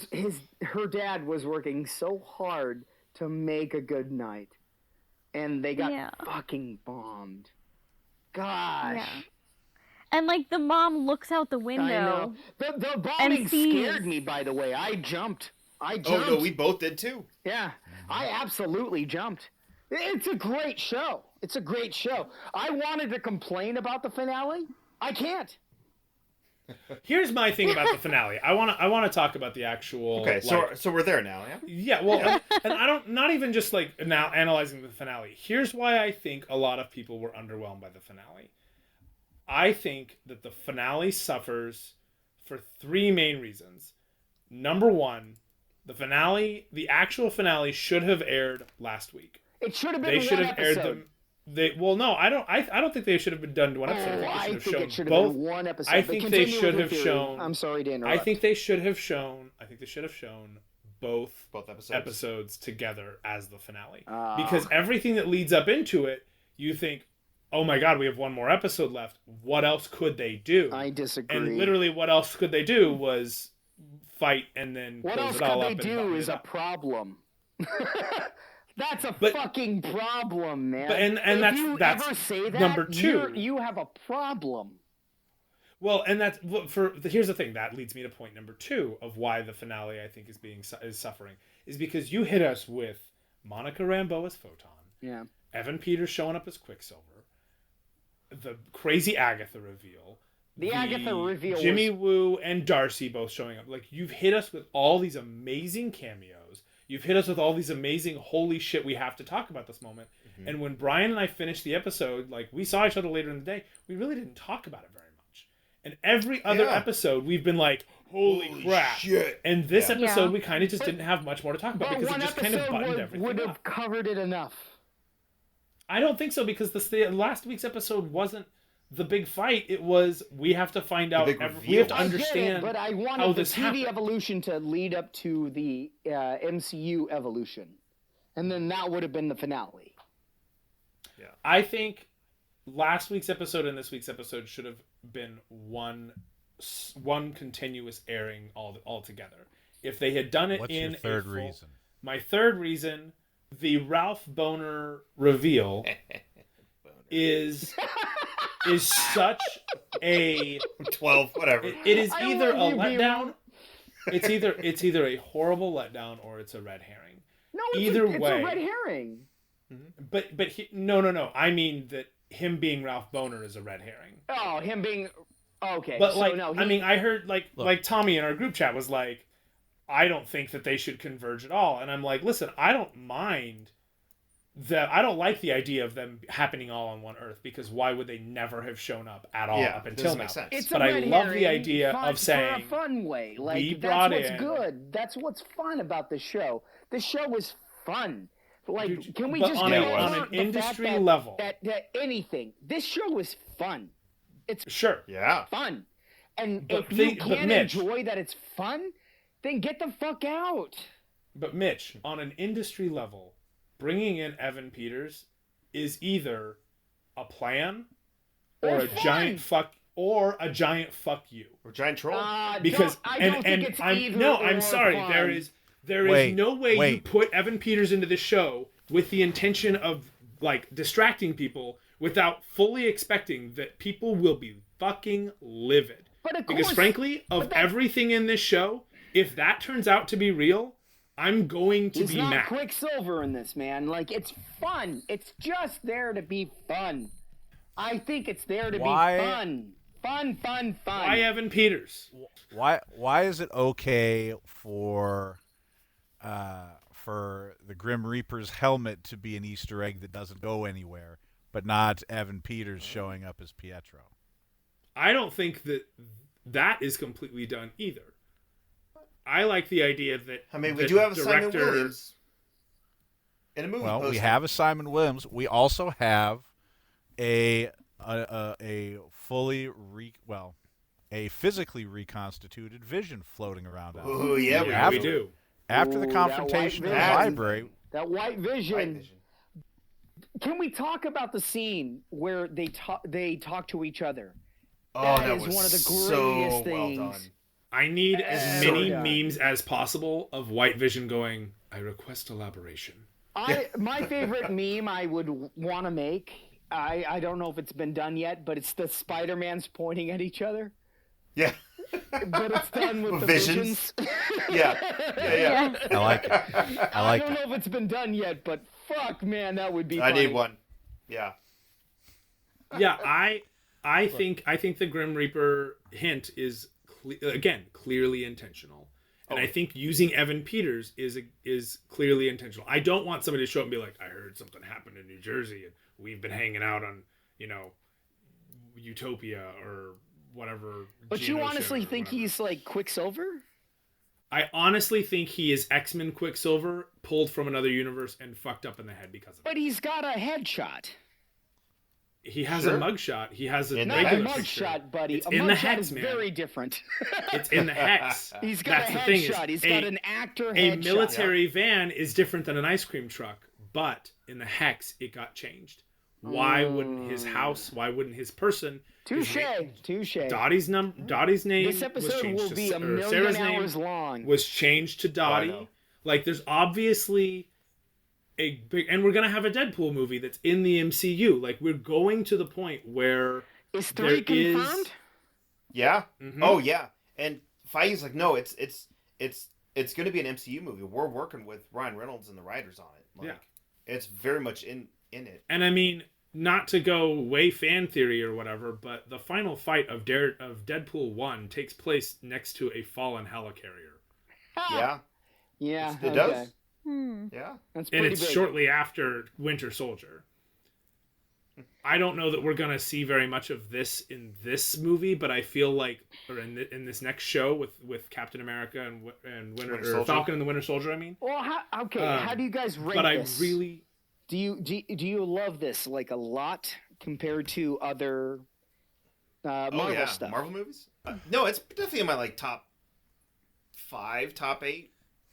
I haven't quite I ranked them feel yet, like- but yeah. I feel like you can't quite compare a 9-episode show Oh, yeah. to a 2-hour movie or even a trilogy Yeah. of 2 I hours. think you can. Yeah. I mean, And I think Marvel has done the good job of doing that with the finale 2 episodes. Yeah. So that. I ask, like, where does this like hit? Dave? I loved this show. I loved the way that Wanda's trauma is kind of played out here. I understand her, when in I think it was episode 7 when Monica is trying to talk to Wanda, hey, don't let him make you the villain. Yeah. She's like, maybe I already am. Yeah. Like Wanda has given up at that point. Right. You know. She's like, I don't know what's going And- on, but we'll keep going with it. I think she is Yeah. wrestling with a lot of guilt. And Yeah. and, Yeah, I and- think isn't that the same episode where she's like, I think everything's meaningless. yeah. Yeah. Yes. And it's also grief is like fucking horrible. Yeah. Yeah. And Yeah. that's when she's really hitting it the most, I think. Personally, alone, until she realizes that somebody else is fucking with her. Yeah. I hate Right. to use my Did you- my French. But at the same yeah, because time, we never like, use French on this- goodness on this gracious. podcast. She is really dealing with grief solo. Yeah, and because she hasn't really dealt with it before, and it just keeps like adding up and adding up. This with is the everything that's peak been of going her on. dealing with it solo peak. Well, and Agatha Harkness even Right. says that. Yeah. She says you finally lost, like, your family's dead, Pietro's shot, and now Vision's gone. you had no one to bring you out of the darkness. Well, and we get all that foreshadowed in the opening credits because Yeah. the opening credits for every episode prior to this one are Wanda and Vision doing their thing. Here, everything it's Wanda, Wanda, Wanda, Wanda, Wanda, Wanda, Wanda, Wanda, Wanda, Wanda, Wanda, with Vision's name only showing up at the very end. Yeah. I remember I said as the Yeah, thing he was said like, it. I was like, oh my god, Where's they're just Vision? gonna call it Wanda, and then it said at the very end and showed WandaVision, and it was like, okay, so it's still there, but whoa, guys. But yeah, Yeah. but There's you more know, Vision. they are. Well, Wanda and Vision had been, in the back half of the series, had been drifting farther apart. At one point, Vision makes the observation: typically, we are so much of the same mind on so many things, and now I feel like I don't even understand where we're at anymore.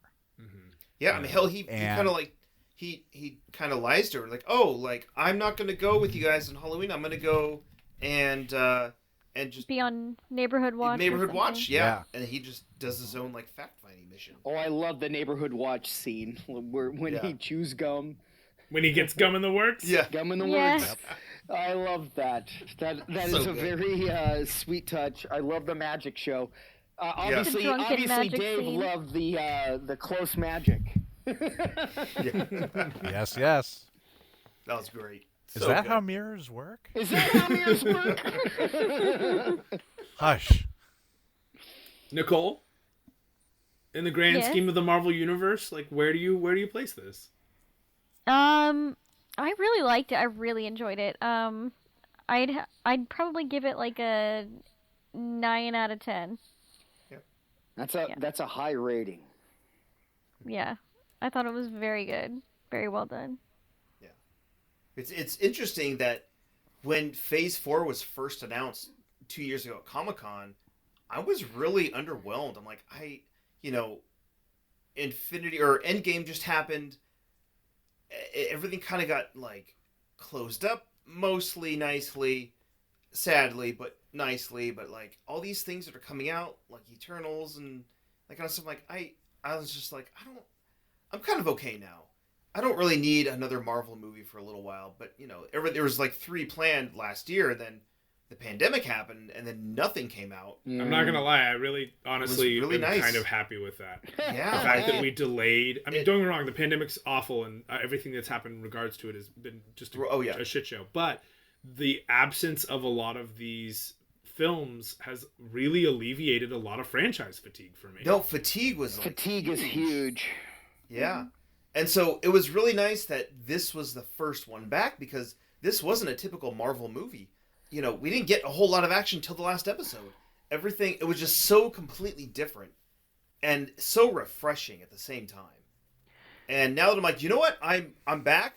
Falcon and Winter Soldier's next, and it's, action movie status, and I am so here for it. Well, I dug it like 100% because I am such a fan of old TV. Like that's why there's that I too. love this. Like it 100% won me over because I'm an idiot who has seen the HR Puffin Stuff movie because of Nick at Night. Like, how dumb am I? I've seen everything that those two idiots have made. I mean, honestly, if you can look back in your life and go, here's how I know Casey Kasem, and it doesn't involve It's Scooby-Doo. Scooby-Doo or Top America's 10. top 40. Wow. Coming up next, we have B. Thanks. If that's not your memory of Casey Kasem, then and you remember him in some other way, then you are in a minority now. So I will say other way that is I'm a there? big fan of everything that the brothers, the Sid and Marty Krofft brothers, have made. I am a big fan. Yeah. I am a big fan of Banana Lidsville. Splits. The Oh, Banana yeah. Splits. Lidsville is probably my favorite. La la la la Bugaloo. la la la la la la. Yes. So you and I will kiss later. I sure hope you're It's talking to just- Shaba. Sweet smooching over. I'm not sure I over want him some, talking to me, though. over some banana splits, and he'll do it outdoors because that's where he likes to talk. So anyway. It's true, because I go walking and talking when we talk. So anyway, You do. I'm a big fan of Sid and Marty Krofft, and I like which were not referenced in this show. no, surprisingly. which they should have been. Ooh, Because that would have been terrible. I would have died. If they That did would a- have been I terrible. would've- like a if there Muppet was a episode? lost, like, oh my god! If Missed they were opportunity. like fighting dinosaurs, I would have lost my mind. I love me some Sid and Marty You know- Krofft. One of the things that I found interesting about the show here, because this is really their Marvel's second attempt at dealing with trauma and emotional fallout from events. The first being Remember- Iron Man 3. Exactly. Okay. Iron Man Was it 3 really Iron Man tries to 3? deal- Iron Man 3 is really a grief Yeah. movie for Yeah, sure. PTSD. Yeah, I would say more the PTSD For than sure. the grief. Yeah. Yeah. But yeah, I mean, because that's all about, Tony's entire inner conflict there, and much of his external conflict is dealing with the aftermath of the Avengers movie. Right? Yeah. The events of Avengers. But I think that effort is much less successful because you're trying to examine this issue in the context of a typical Marvel movie. So you've got, maybe 2.5 hours, and you've got to work all these villains in and all this other conflict and so forth. Yeah. Yeah, while simultaneously trying to jam in like essentially 2 comic storylines. Because if you look at the trauma aspect of that film, sure, like it's a solid conversation to have. But if you look at it as like, oh yeah, they were doing the extremist storyline, you're like, why did they mess this up so bad? But when I think if I went back and I rewatched that movie and I stripped away the extremists and my problems with the Mandarin, I think I would probably find that movie a lot more enjoyable.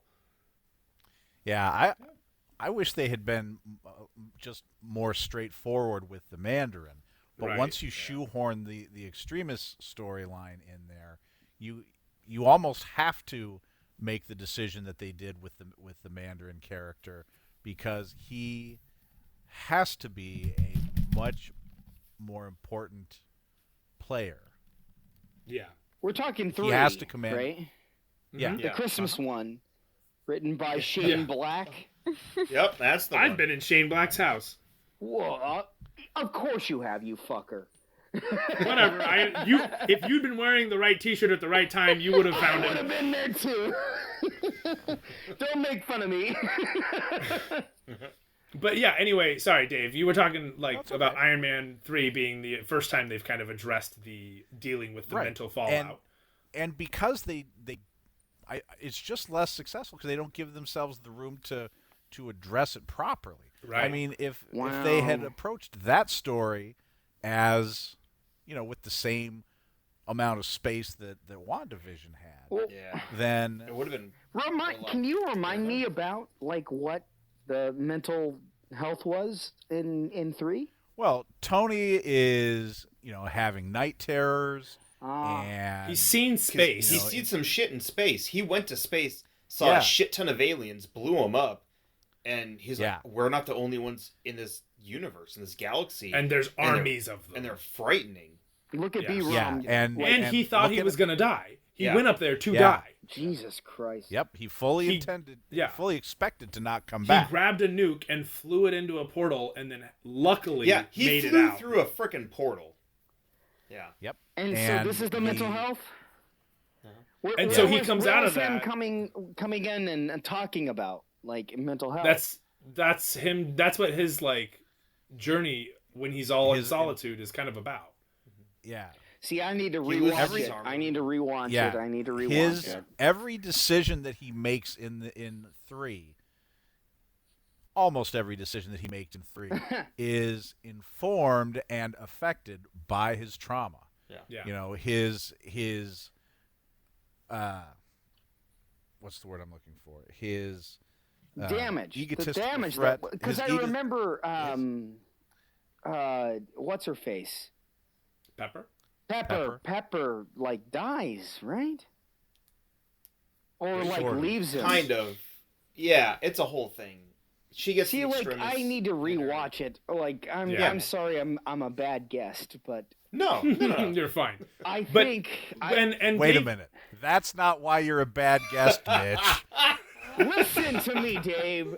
So after Iron Man 3, we also see that in Ultron, like the suit of armor around the world thing kind of, I mean, granted, it Yeah. kind of goes against, it's weird. Like on the one hand, he's like, I don't want to have this many suits anymore. I'm And gonna then blow the up next all my movie- suits. Yeah, and then Was the next movie, everyone he's like, upset here's with 7 more. Ultron?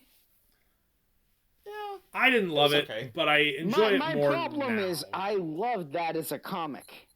I loved how That's me and Iron Man extremist, which is why I didn't like how Iron Man 3. Ultron would show up like very rarely. And so they really did not present it well in a film. There were a lot of things that I liked about Age of Ultron. Go on. Same. Well, I will not lie. The thing that I loved the most was the relationship that they were heading towards with Bruce and Natasha. I was Ah. totally. I here for actually that. did like that too. It was so I like different that and too. so I like that unexpected. too. Yeah. I was not invested in their romance. Oh, I totally was. I was on the but see, fence. Cole with But see, the here's the big thing. Fucking opinion. Here's the thing. And it wasn't a romance because Natasha clearly was attracted to Bruce, and while Bruce was, I think we can safely say, attracted to Natasha, he was also so afraid. He's not dead. Right. I mean, come on. His But cock he's still so works. Come on, afraid damn it. of Damn it, what bitch. could happen, of leaving, of losing control and all that. So Damn it, I big understand, Sun's getting real. you know. Plus, So I he's still- understand. he's still probably hung up on Betty. So Yeah. Oh, Nicole's got some Yeah, pretty Betty smart doesn't get- ideas over here, Nicole. Betty has not gotten a single Holy mention. shit. Yeah, I think that might be a fair assessment. Yeah. Yeah. He's But I conflicted. still, But also, like, doesn't know what he's got going on. I still would have loved to see that become a thing because it was so different from what we get in the comics. I mean, Oh, yeah. a lot of what we've gotten from the films has, I mean, obviously it's not lockstep, you know, copy, but you know, if you're familiar with the comics, you can make some educated guesses, Right. and most of those things are going to play out to one degree or another. Right. But yeah, that was so completely out of nowhere. All right, yes, host. From the comics. and I liked All that. right, I host. was okay with it. I gotta ask. And I was Should we move on to the next segment, which is No, not yet. Because haven't I even do finished want. yet. I want to talk Almost about. there. I want to flesh out Dave's. Yeah. No, you're good. But I think it's worth talking about Age of Ultron specifically because Age of Ultron, you know, while it does introduce this idea of like let's subvert some of these storylines and kind of change them in a way that actually is quite exceptional, like Hulk or Bruce and Natasha, not Hulk and Natasha, that's a different thing, but Bruce and Natasha. We also Hulk saw smash. a bit. We also saw a bit of a. I couldn't resist that. I understand. Set him up. But we also see that, you know, that's also when we see Wanda and Pietro, and, you know, they come in and they're not working with the Brotherhood of Evil Mutants or whatever. They're working with Hydra, and Yep. we see them come in.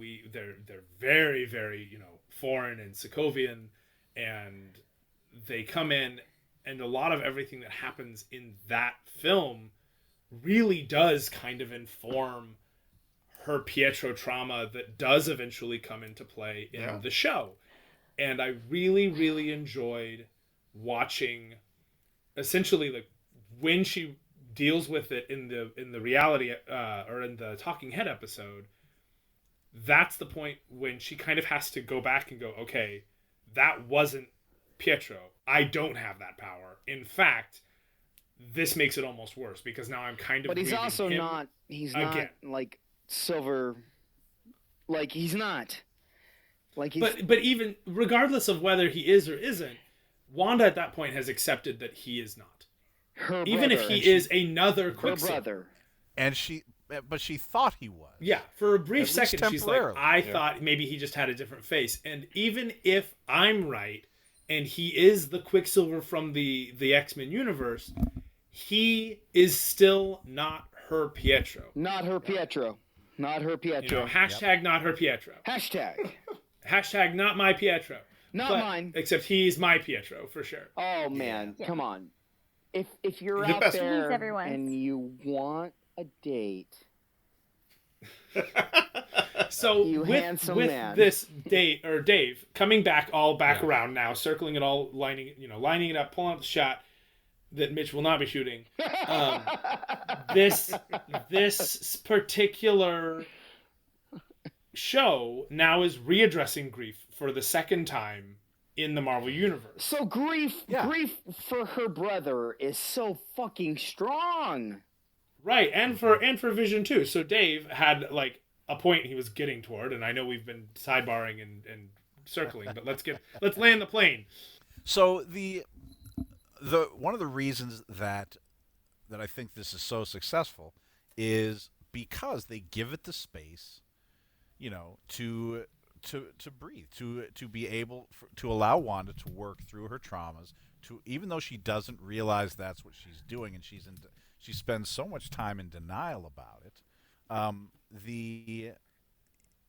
If they were trying to cram this into, again, a typical Marvel movie, it would have failed miserably. Yeah. This is really an ambitious story that Marvel is telling here.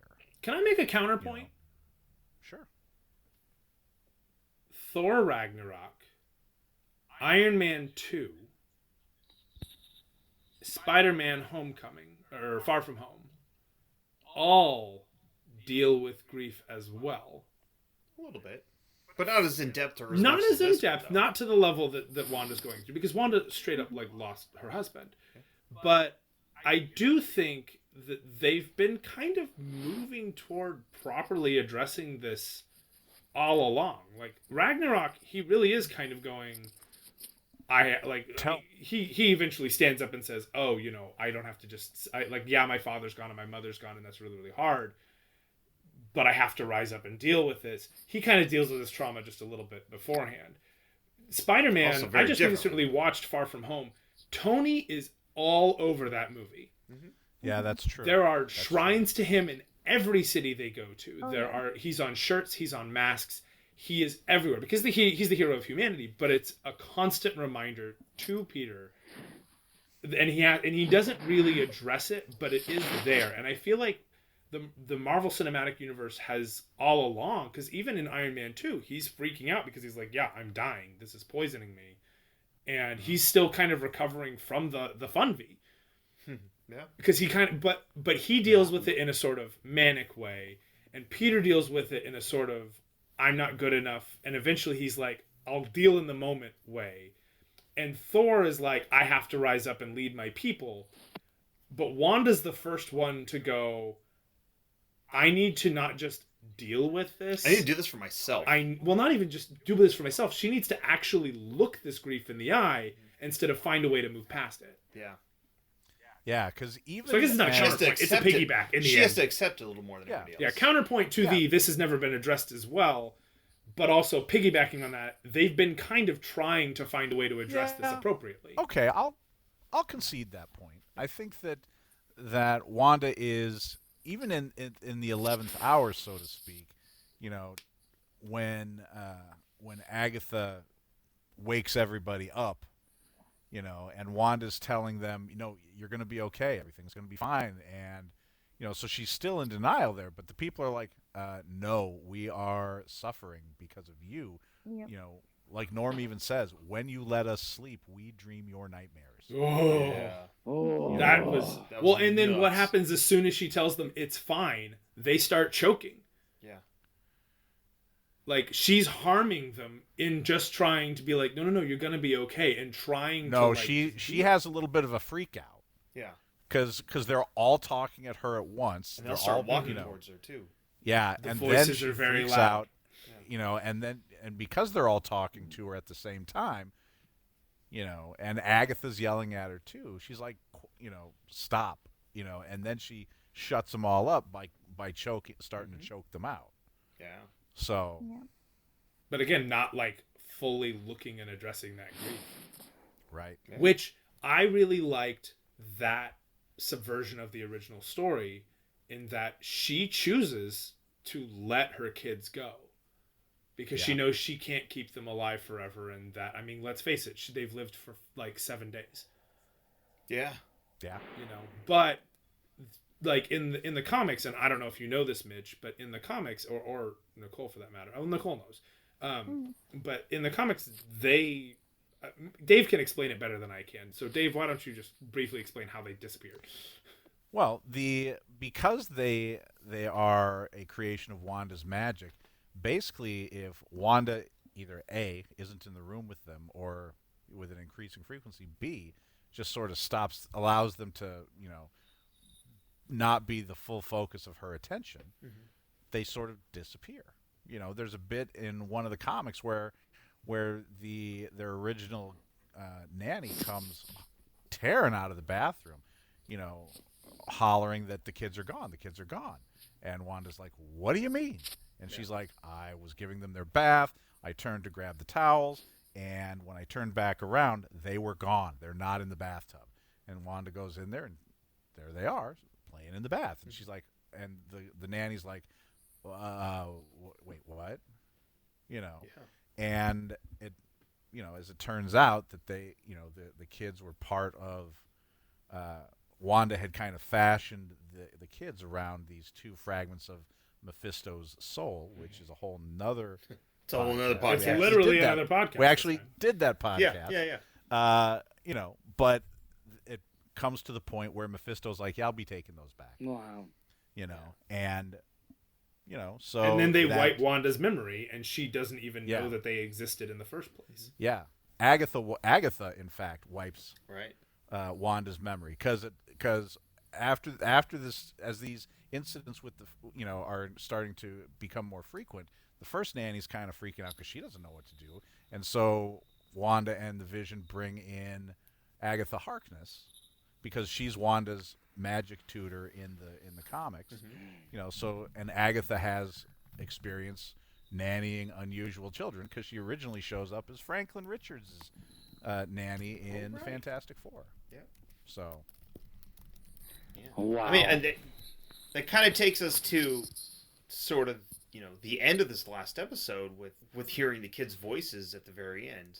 While she's Oh, actually yeah. projecting. Yeah, I mean, yeah. So we're kind of there now. Okay, we'll go for the first tag post First credit scene, post-credit scene. which sets up Secret Invasion, and we got Monica coming in, and they're like, oh yeah, let's go into the theater, and we'll get a quick little chat here, and then the agent turns out to be a Skrull, which is pretty. is that cool. setting up Secret Invasion or Captain Marvel 2?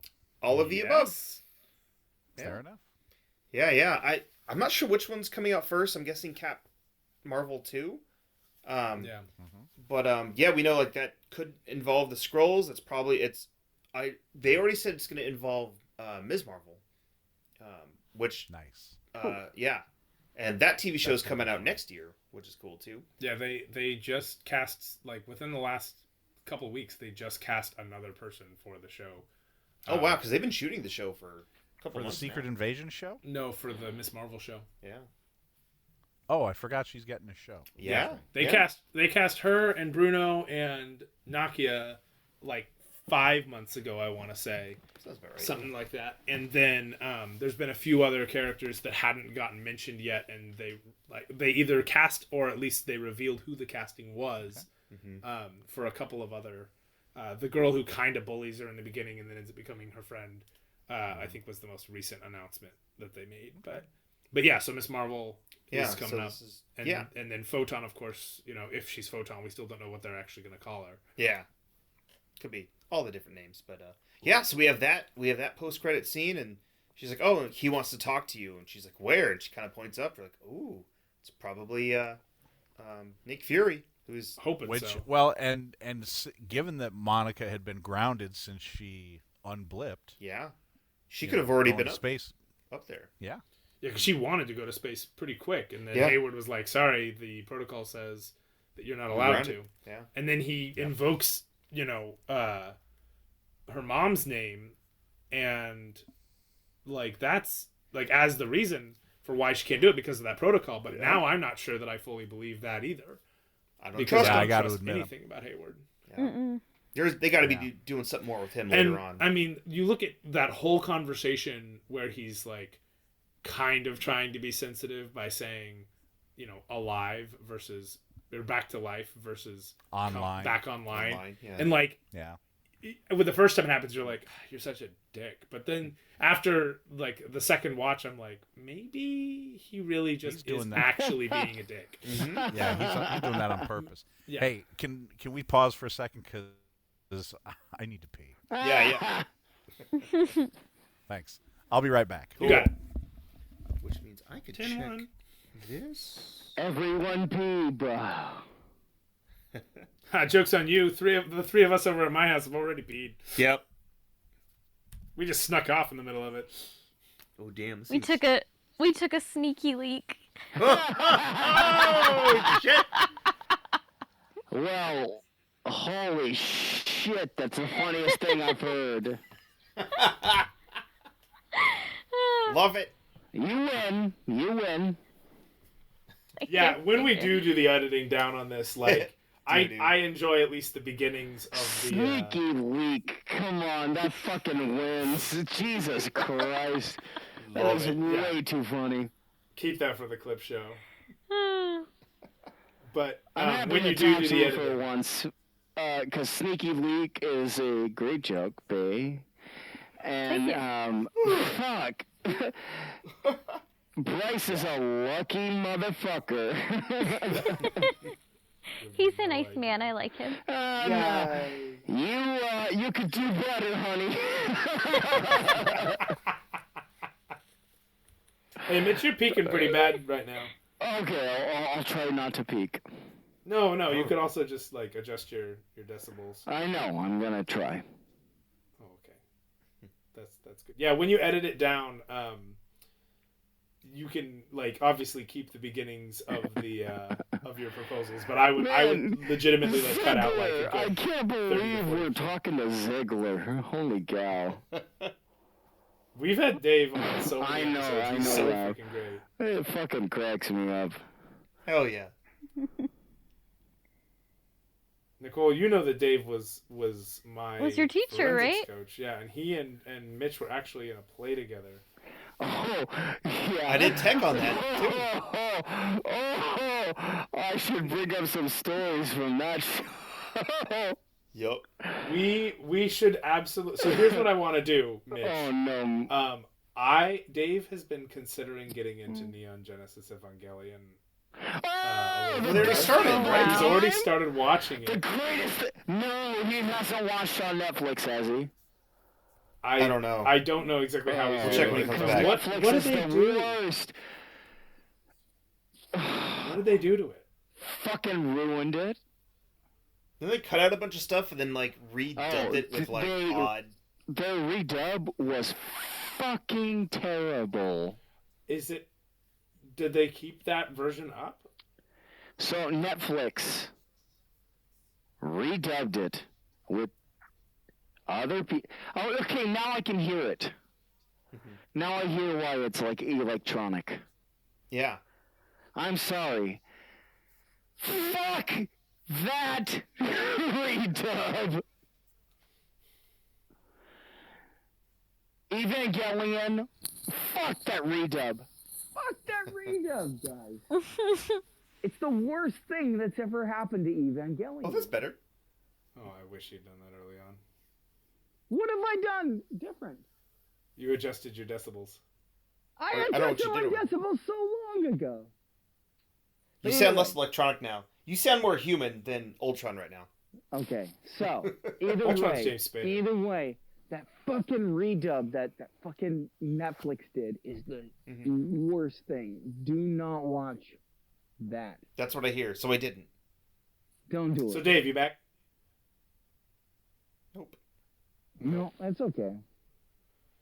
Thankfully, we have a different track for everybody, so you can it won't hurt the other tracks for. I can't wait for these long, go to like, reprocess 7-hour yourself. tracks that I'm gonna have to deal with. No, it won't. It won't even be that long. Like we're at we're almost to 3, but we actually started late too. So, but I am freaking exhausted. So I know. Yeah. I want to address the second post-credit scene, and then I want to address the actual like ending closing of the hex. And then let's and cut then it off. I'm good.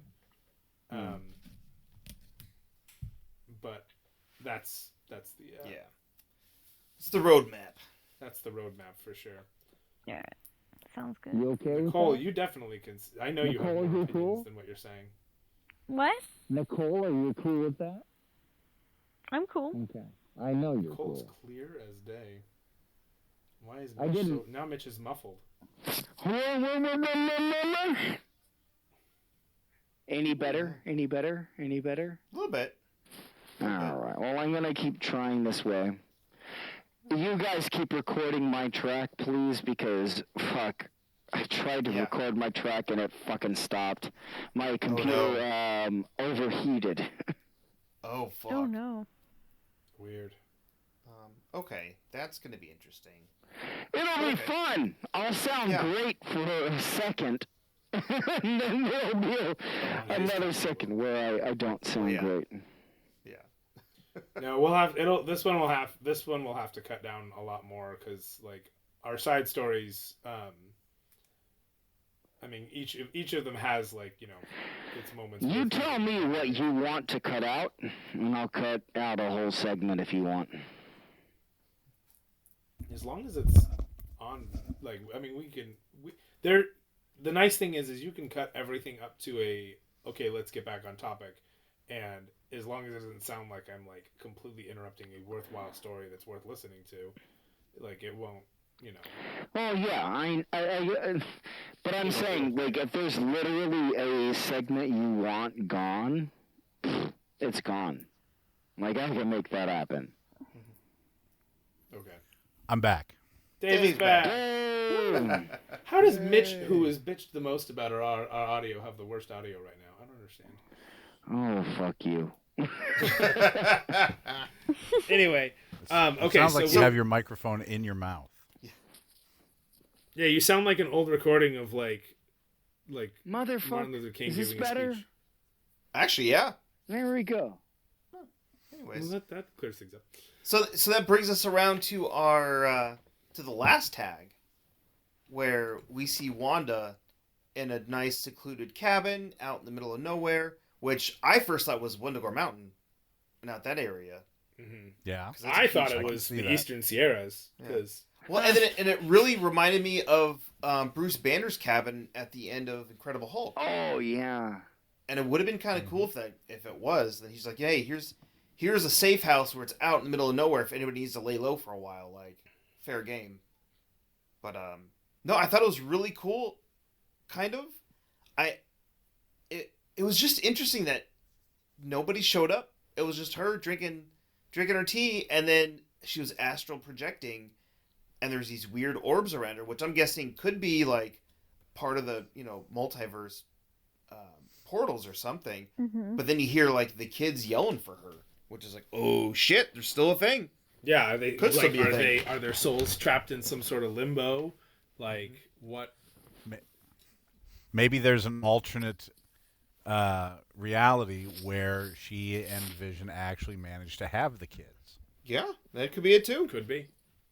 I also feel like I know we're at the final stage here, but like first off, she's clearly astral projecting. It's very much in the same vein as Doctor Strange, and much like that when Doctor Strange goes full on like badass, 8 arms flying behind him, all doing different things. That was And she's doing kind of that same thing, and she's those are straight from reading the comics, but the Darkhold.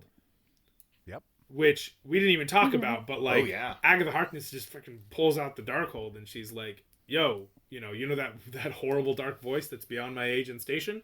Here's the book that ruined 2 whole seasons of Agents of Shield's times. Which I was really excited about also because I loved Agents of Shield. as this is a podcast, and Brian is wearing a Shield Academy alumni shirt. Yes, Oh, But Agents of S.H.I.E.L.D. worked with the Darkhold quite a bit, but we never saw inside it. We never saw pages inside it. Not really. And there she was, the Scarlet Witch, and we get her name. Like, I know exactly who you are, the Scarlet Witch. And we really have moved beyond just like the Sorcerer Supreme, who is kind of a studier of magic, and we go into the idea of chaos magic. Yeah. And all of this kind of stuff that has come out of this show, while still doing this beautiful story about grief, has opened up an entire new realm and world for the MCU to go to. And I'm really excited about that, because they can, if they want to approach this scientifically, they can do so with a particular Fantastic Family, or they can go at it completely with the sorcery kind of aspect of it with Doctor Strange. or they can go with it being like something that deals with real life issues like grief. Yeah. And And that's how it so plays into it. impressive. Oh yeah. And I that's love the way the show approached grief. Like, it really meant a lot to me. Yeah. As somebody Arguably, who is going through a lot of grief shit on my own. Right. yeah. Well, and arguably, and I said it, I've heard other people say it, this is one of the best shows on television. I have to agree. Yeah. It subverts so many, the meta commentary on television, the subject matter that they're dealing with. It makes me And want to the watch acting- Naked Night the and acting make is me so good. want to get over the problems I'm having in my life by watching Naked Night. By watching there you Naked go. Night. Fucking- That's what you it's- need, really. Just 50s sitcoms. I just That's how we need to deal. watch You fucking don't Petticoat need to Junction, rule man. Asgard. That's it. You just need to watch Let's some just get Petticoat. all you need. Petticoat Junction in my You life. need to a save little more. Europe as Night Monkey. You just need Green Acres. I need some Green Acres is the place for me. Farm living is the life for me. Fresh air. But yeah. So any other thoughts, comments on just the season in general? Now that we're kind of wrapping Yeah, this now thing that up? on like as a whole, how do you guys feel? Let's go one at a time, so we're not talking on top of each other. Wow. So looking at this entire piece, we've gone kind of chapter by chapter, and we've done some analysis of here and that, here and there for like little bits. What about its approach on grief? What about its approach to the meta commentary on television, etc. The commercials, yada yada yada. As an entire piece, now that it is enclosed in one, it is one package, as it were. How do you, like, if you're not analyzing chapters of the book. Now I'm asking you for a full book review. How do you feel about this show as a whole? Now that it's closed? I loved it. It's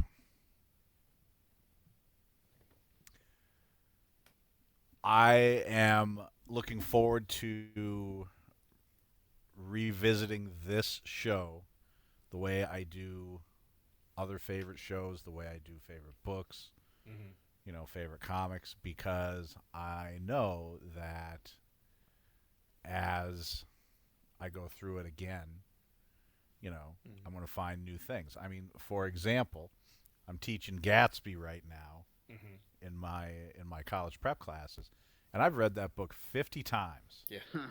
Easy. And I still find new things in it. That's cool. Just a few years ago, a student threw that siren analogy at you, and I remember you being like, "Holy crap!" I got, actually, that came from a book that I was reading called "So We Read On" by Maureen Corrigan. Are you impressed with how quickly I pulled that out? Yes. There you go. Because I have to admit, because I have it here on my desk also. But once that's a perfect example though. Once Corrigan throws that idea that Daisy is a siren luring Gatsby to his death, I mean, it's all over the book. Oh yeah. Because Nick is always talking about Daisy's voice and how men pay particular attention to her voice, how they lean closer to her to hear her voice better, things like that. And, so I know that I will be, finding new things to enjoy about the series as I rewatch it again and again. Hell yeah. Yeah. When you have that new lens, I mean, and honest, like before you even get to the deep stuff, just knowing where the show is going, seeing those hints ahead of time is already going to make the second watch more interesting. I remember we went through a couple of episodes more than once, and when we came back, we're like, oh my gosh, like I see how that was coming along, Yeah. No, and I've heard from other people like, no, if you rewatch it after watching everything, it's completely different. Yeah. And you really get a decent scope on it all. Yeah. And then I'm sure that same thing will happen after the Doctor Strange movie. Mm-hmm. And because this is supposed to lead into that. And again, like even after this conversation, I know if I rewatch this, I'm going to be looking for more of that, stages of grief metaphor, which is such an easy one to go through with just about any show. Like people love going through the stages of grief, but it's not at the forefront, which is nice, which means that you can look a little bit more to, the other aspects of processing traumas and the like, because where things are going. You're not spending too much time worried about what they're going to do, and you can start just enjoying and watching how they're going to do objectively. Yeah. So, Mitch, on to you. Oh wait, Dave, you got anything else? Oh, Dave, yeah, anything else? No, I think I'm good at the moment. Cool. Mitch, what you got? I loved it. I think it's a great series. Yeah. So, Mitch, can I ask you a question? Yes. Earlier, you said that you felt the finale was meh. Does that color your perception of the whole series? No, not at all. I really loved all the TV meta stuff they did. I found it meh because I wanted it to be, like I said, the 2 episodes that ended the series should have been 1, in my opinion. And it should have led up to this whole idea of, like, here's the Marvel style. And that's the way I wanted it to end. I gotcha. And that's how I felt. Fair. Okay. But, I don't know. I loved everything that happened. I really loved the Vision conversation with Vision. I thought that was really nice. Tonight on Between Two Visions. Yeah, those, like the way OG Vision was like, well, let me logic this for you. Yep. And then tell me what you think. Are you familiar with blah blah blah blah blah? Of course. Of course. Who isn't? I mean, I have your brain. Duh. Are we gonna watch Vision die a 4th time? Probably. So what you've said, Mitch, regarding kind of wanting it to come back and then into sort of an MCU style, has kind of led me to, I won't necessarily call it an epiphany, but something that I really appreciate about how this ended. But I mean, do you have anything further that you want to say about the show beforehand? Because I think I'm just gonna take it away, my Brad. opportunity to do it. Take it away. So I also ended the series finale not necessarily meh, but like going, I feel like I wanted something a little bit more, and I think now that you've talked about where you wanted to come back to, as you were saying that, I was thinking, but in a way, Wanda ends her journey doing the sitcom ending and the Marvel Cinematic Universe ending simultaneously. She is pulling the hex closer, and like the whole world is, the world's about to be saved. She's done some real fucked up shit by putting Agatha's memories off. I mean, like, not your Agnes now, because that's fucked up. Yeah. And I wouldn't be surprised if they decided to do an M-Day, but have Agatha be the one who loses her mind because she suddenly breaks free. But she goes through and she goes, I'm going to close this up and deal with this. And all this epic changes and stuff are happening. And the only thing we really worry about while they're showing everything shift back is what's going on in the house. Yeah. And she and her husband take the kids to bed and say, "Good night, John Boy." And can you rephrase that? Put the kids to bed. then I said, "Take the kids to bed." Yeah. She take the kids to their bedrooms, Yeah. and she puts the kids to bed. Thank you. And semantics. And then she leaves them there And, well, alone. because they're gonna go to sleep, and it's Right. heartbreaking. Yeah. And it's Yeah. visceral and real. And she and Vision are both like trying not to cry, and like when Vision in his very British way goes, "Good night, chaps," Yeah. and they're like, "Good night, Dad," and it's such a like doo doo doo doo, closure of the sitcom. But she has to close the sitcom because she opened the sitcom, and now she's saying goodbye to the sitcom in the same time that she's saying goodbye to her family, because she's It's saying like a goodbye to this finale on entire the- trauma. It's a finale on her. Yeah, she's like, "I'm saying goodbye to my coping mechanism." Yeah. And then at the very end, the last holdout of her coping mechanism is Vision, who was like, "Hey, I'm a coping mechanism." And she's like, "Yo, I know." But then he has that like, as much as I loved, but what is love, grief, but love persevering, him looking her in the eye and being like, "How many times have we said goodbye now?" Like, Oh man, that's Yeah, some it's like there's- beef.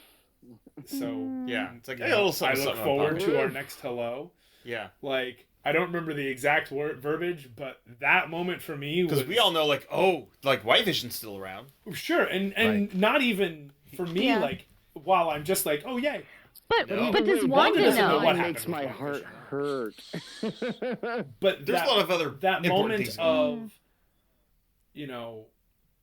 we'll find each other eventually. This isn't goodbye. It's just see you later. So long. Yeah. So long. Oh, poor guy. He's gonna die a fourth fucking time. He's the Krillin And- of and the as- MCU. No! Oh my god! That is the greatest reference! I'm clapping so hard! Yes! How many times does that bald boy have to blow up before we fucking Too many get goddamn up? times. That's how The many. Heavenly Buddha. He can come back whenever he wants. He's the Vision- Krillin! Oh my god! That's the joke of the fucking episode! Yes. Holy shit! Is that a Dragon Ball reference? Yeah, it is. Yeah. Reference. Yeah. Krillin dies a lot. Nicole wins. Holy shit! A Krillin. Fuck. I know you guys have been rewatching Dragon Ball Z. Oh, yeah. Yeah. Nope. Fuck. No, the three of us have in my house. Yeah.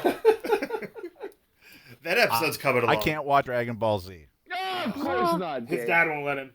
You're way too old to watch Too Dragon violent. Ball Z. No, I've tried watching it. It's just I'm too boring. old No, to it's- watch no, you Dragon gotta- Ball Z, Dave, my Dave, friend. Dave. It is. I've been It takes watching. 47 episodes to get through one fight. I Absolutely. ain't got that kind of time. I'm an old man. Honestly, Okay, it the takes longest one of 47. those. It takes 47 episodes for him to charge up to fight. Well, yeah. One charge. Yeah. The The Frieza Frieza. saga. Yeah. It's so I was long. getting God. angry.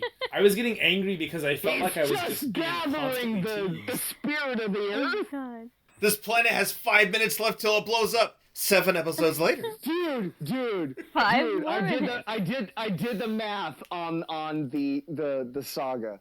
Yeah. Fuck.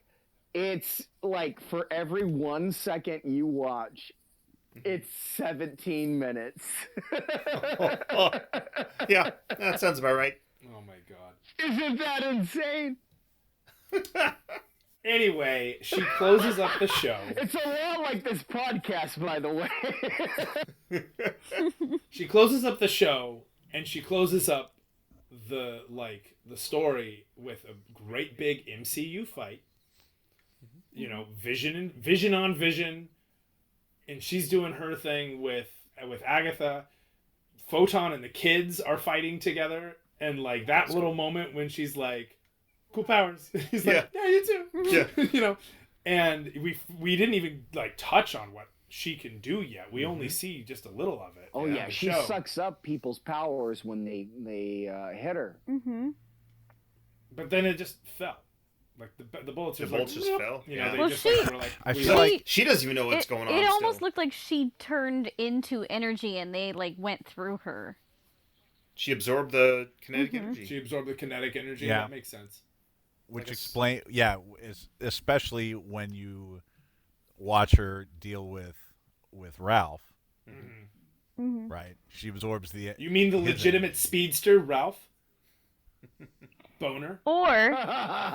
Or maybe his magic puka shell necklace was what was giving him the speedster powers, and after she took it off, I think that's the mind Mitchell. wipe. Don't you Oh. join Mitchell Armadillo Thompson. So my puka shell necklace would definitely. I'm gonna go get my puka. You're gonna have to deal with me wearing a puka shell necklace, and I'm gonna put T-shirts over button-downs again. what have I done? Anyway, finale wise, I loved that it was kind of an MCU finale, and I love that she, after the MCU finale comes to a close, she goes and does a sitcom ending and goes, "We're gonna put the children to bed," and then they go downstairs and they have their talk, and then as they're talking and having their like, here's the moral of the story, the world collapses around them, and it's very like, oh yeah, you're still stuck in the MCU.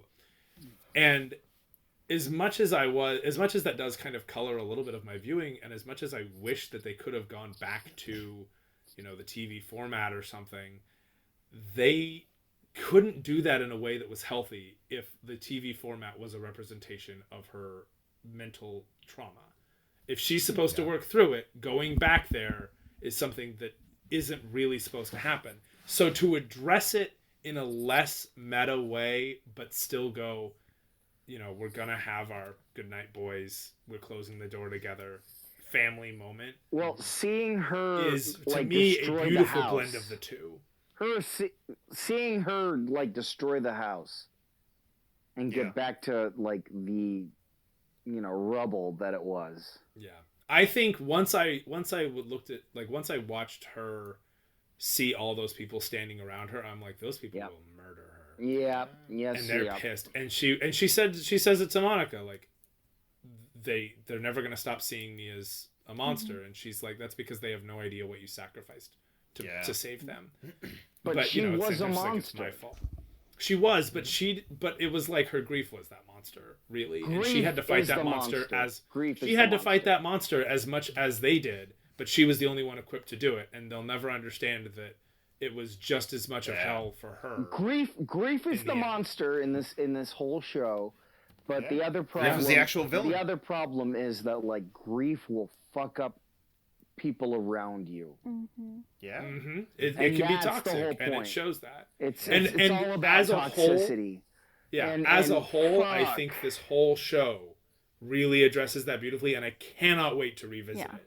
I will probably throw this on in the background just so I won't be able to throw. I don't throw anything on in the background. I sit down and I watch it, but I will be putting the show on again to really. I'm sorry, observe Nicole. And readdress. It's okay. I this. do the same thing. So Okay, that's good. Brian, Yeah. what is your hot take on the whole show as in its entirety? I really loved it. I loved, with my personal ADHD, I love that every episode was different from the last one. Amen, brother. It was so good, and it kept me entertained, and it kept me interested. There's enough Easter eggs for my nerd side of me to like pick up, but then just how deep it got, and the storytelling it did, and then just a really good superhero origin story with Photon. Like, it was completely almost like a B story, but it's definitely gonna have implications for later things coming up, and that was really cool for me too, because at this point I'm kind of over origin stories, as most people are. But it was a really good way to work that in on top of just a really well done story otherwise. Well, Yeah. and having that element laying the groundwork for future things is very much MCU. Oh, totally. Yeah. Totally. So Absolutely. No, And major props for her like origin, because it's just like a real quick like, here's the shit that she went through, but you're so fascinated with what's everything the- else? Oh my god, how did hospitals handle this? Yeah. I've never even thought about this. This is horrible. Yeah. That question just even being like, hey, you ever think about this fucked up situation? And then kind of just walking away from it as you just kind of throwing that problem at our feet. Yeah. And then just letting the implications take you the rest of the way. Mm-hmm. Like, that's how I feel like that origin story could only have existed. Solid storytelling all around. Yeah. I really liked her new costume as well. Her Scarlet Witch uniform. Oh, don't Hot even damn. get me started. It was, so like, very serious scene going on. There was some tears happening, and she showed up in the new uniform. I was like, damn. I'm in it. Not even kidding. Not even kidding. So was Agatha. I just want to say, my name is Mitchell Thompson. I was afraid that was going to happen, but I had to say it. Well, and Dave, you just said that thing about Agatha. Like, Agatha's badass freaking... Oh, yeah. Her big-ass hair and her crazy black fingers. Yeah. Like, very, very stereotypical witch status. Like, it almost reminded me of Hocus Pocus. Like, she could fit in with Whitford Sisters. Easy. And I kind of want that show now. Fuck.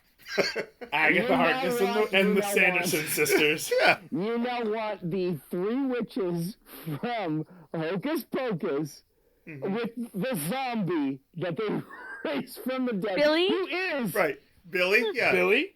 Billy, by the way, is like a great actor. He was in... He won fucking Oscar for... Did he? For the fish fuck movie. What's that? What? Fish? Oh, The Shape of Water. The Shape of Water. Fish fuck movie. You fish fuck. What? The Incredible Mr. Limpet. I was going to be like, Splash? What? Help me, I'm trapped in this exhibit. That's him, by the way. Oh. Did you know that he's the fish man?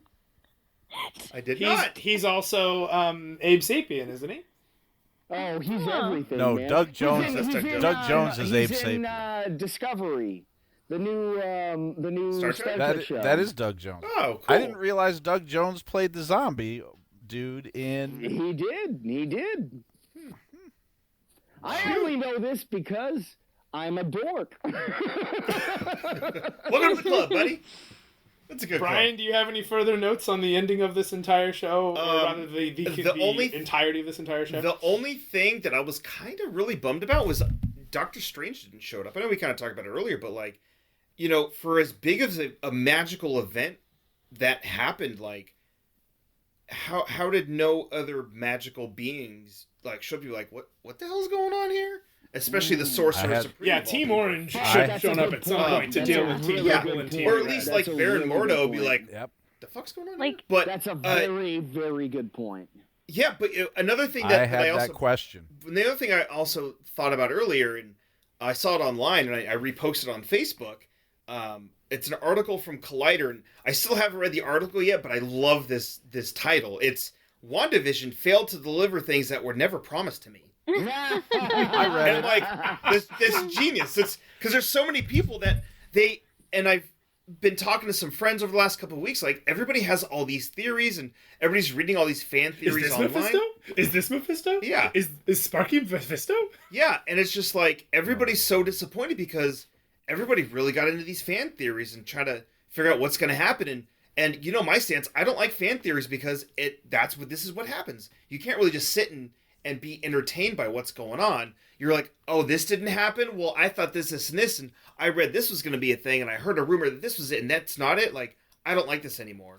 And Honestly, it kind of ruins everything. I spent a good deal of that finale going, how the hell are they going to lose Wiccan and Speed? Yeah. Like, how are they going to get rid of the kids? Because we haven't introduced the soul thing, so what are they going to do instead? Mm-hmm. And because it wasn't even just an expectation, but it was, I know what happens in the comics. I don't know where this might go otherwise. When you have kind of a, where's this going? I mean, that's my biggest problem with Iron Man 3 was like, I know the gold source material. That might even be my problem with Avatar The Last Airbender. Maybe I just didn't know how to appreciate the movie because I wanted it to be anything like the original. No. No. Wow. I I He am- tried to keep a straight face. This is a I can't even podcast. get He through was that. trying to keep a straight face. Okay. He couldn't do it. I was going to say, because I'm and we've had this discussion before, I'm a big believer in, okay, this adaptation is one thing, Yeah. but the source material is another thing. Mm-hmm. Okay? And, like, the most recent film adaptation of Gatsby with DiCaprio. Right. As its own thing, I enjoyed it quite a bit. As an adaptation, it was terrible. Yeah. The Avatar movie was terrible. Oh no, it was hands down a absolute pile of garbage. Okay, good. This is arguably the first time in probably years that I have actually acknowledged its existence. I saw a copy of it for the Nintendo DS. I saw a copy of the game based on the actual like M. Night Shyamalan movie. And They made a video game of it? it's $2. Like it's I feel like at that point they should just be paying me. Whoa, this Anyway. is the weirdest thing I've heard about Great Gatsby. Like, Nicole is disgusting. wow. I can't believe they made a DS game for Great Gatsby. No, they didn't. How did you get cut out of this? Stop this. I'm talking about Avatar, you punk ass. I mean, like, what? You gotta find the Green Lantern or whatever. You gotta swim across. For this level, I need you to stay perfectly still and stare at that sign across the way. You gotta kind of be gay for the main character. Yes, I get it. I love that book. Yeah. Cole, it is your go. Yay. Give us your groundbreaking, crazy, amazing analysis of this fantastic show. Go. She did it already. Oh, you just kind of said it all for her. That's awkward. She did it already. Which She also already gave Now, me. what did you think of the show as a whole? Now that it's all together and put together. I thought it was really good. I do wish that they had prolonged the like connection back to the regular MCU. Like, I wish we had more than just the first 2 episodes of it being sort of like, what's going on? Like, just like inside. The what the Yeah, the fuckery. what the fuckery. And I almost wish that they had done it more creepy, like almost a horror movie type vibe. But I would have been cool with having. We actually spoke like, about that. Yeah, about episode 4 when we Yeah. were like, oh, well, I guess we know everything now. yeah. Yeah, no, it would have been cool if they would have leaned more into not so much movie tropes, but like, or TV tropes, but movie tropes, and really would have gone the horror aspect. I mean, second to last episode definitely had those vibes. Yeah. The beginning several, like that episode from the 90s episode, the commercial from the 90s episode with the shark Oh yeah. is so unsettling. Absolutely. So good though. It was so perfect. It's very, very 90s TV. Oh, yeah. But it is so unsettling to watch this kid, like, what is it? The snack for survivors. Yeah. You, Shit. you know I'm gonna be drinking a Capri Sun after this, by the way. Well, no, Yeah, you gotta absolutely. get Either that or a surge. a Go-Gurt. That's what you gotta Yeah. have. Oh, The girl, Go-Gurt? if I could get a Go-Gurt, Nicole, I would get a Go-Gurt. But I have a fridge full of fucking Capri Sun, and I'm Hell very yeah. excited for Listen, it. Yo Play. Listen, Sponsor Mitchell yo Thompson, so we play can talk with to Nicole, Catherine. okay? Anyway, Nicole, other Hey, hot Go-Gurt. takes. Hey, Gogurt. Yeah. Hey, No, I Go-Gurt. mean, Wait. My name's Mitch Thompson, and If you're single. Listen, Gogurt, I'm a lonely man. Okay. Anyway, Nicole, your analysis. yeah, I thought it was like everybody in it was fantastic. Elizabeth Olsen and Paul Bettany were great. Like, their chemistry was like very believable. Superb. Are you a fan of God. Bettany? Yeah, I am. Yeah, I've been a fan of him ever since A Knight's Tale. Oh, Wimbledon. yeah. Wimbledon blows my mind for no reason Yeah, whatsoever. but in Wimbledon you don't get to see his butt. So Or at least Chaucer's butt. Chaucer's butt. Chase that Chaucer. I'm a big Chaucer fan, by the way. Did you just say chase that Chaucer?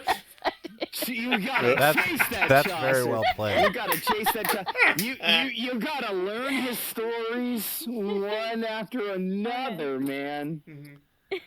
You know, We have I'm not a gonna fucking lie English here. teacher here. Nicole has been, you know, there are huge stretches of the podcast where we don't hear from Nicole. She pops up, just throws this fucking hand grenade out, and then It's she's like like, Silent Bob. and then see you bitches. And boom, she's out. I'm totally impressed here. What's I'm your digging favorite? where you're what's at. your favorite Chaucer short story? I guess. What? I'm sorry. I feel like her interest in Chaucer is not It's the extremely story. shallow. At least you're honest. There's no judgment for that. No. All right, finish the podcast. Let's go. Oh yes, I thought it was good. The show was good. The end. Right. Thanks, everybody. All right, so Mitch, because we were trying to finish up a little bit earlier, and we saw a little bit to go. Mitch, now it's time for everybody's favorite part of here. What kind of geeky stuff are you reading, watching, playing? What you got going on over there, buddy? Okay, so I'm reading Antkind, Mm-hmm. which is a novel written by Charlie Kaufman. Oh, Do you know who that is? that sounds really familiar. I do not. So he wrote a little film called, oh God, I'm gonna sound like a prick. Uh-huh. So he Wait, wrote. now?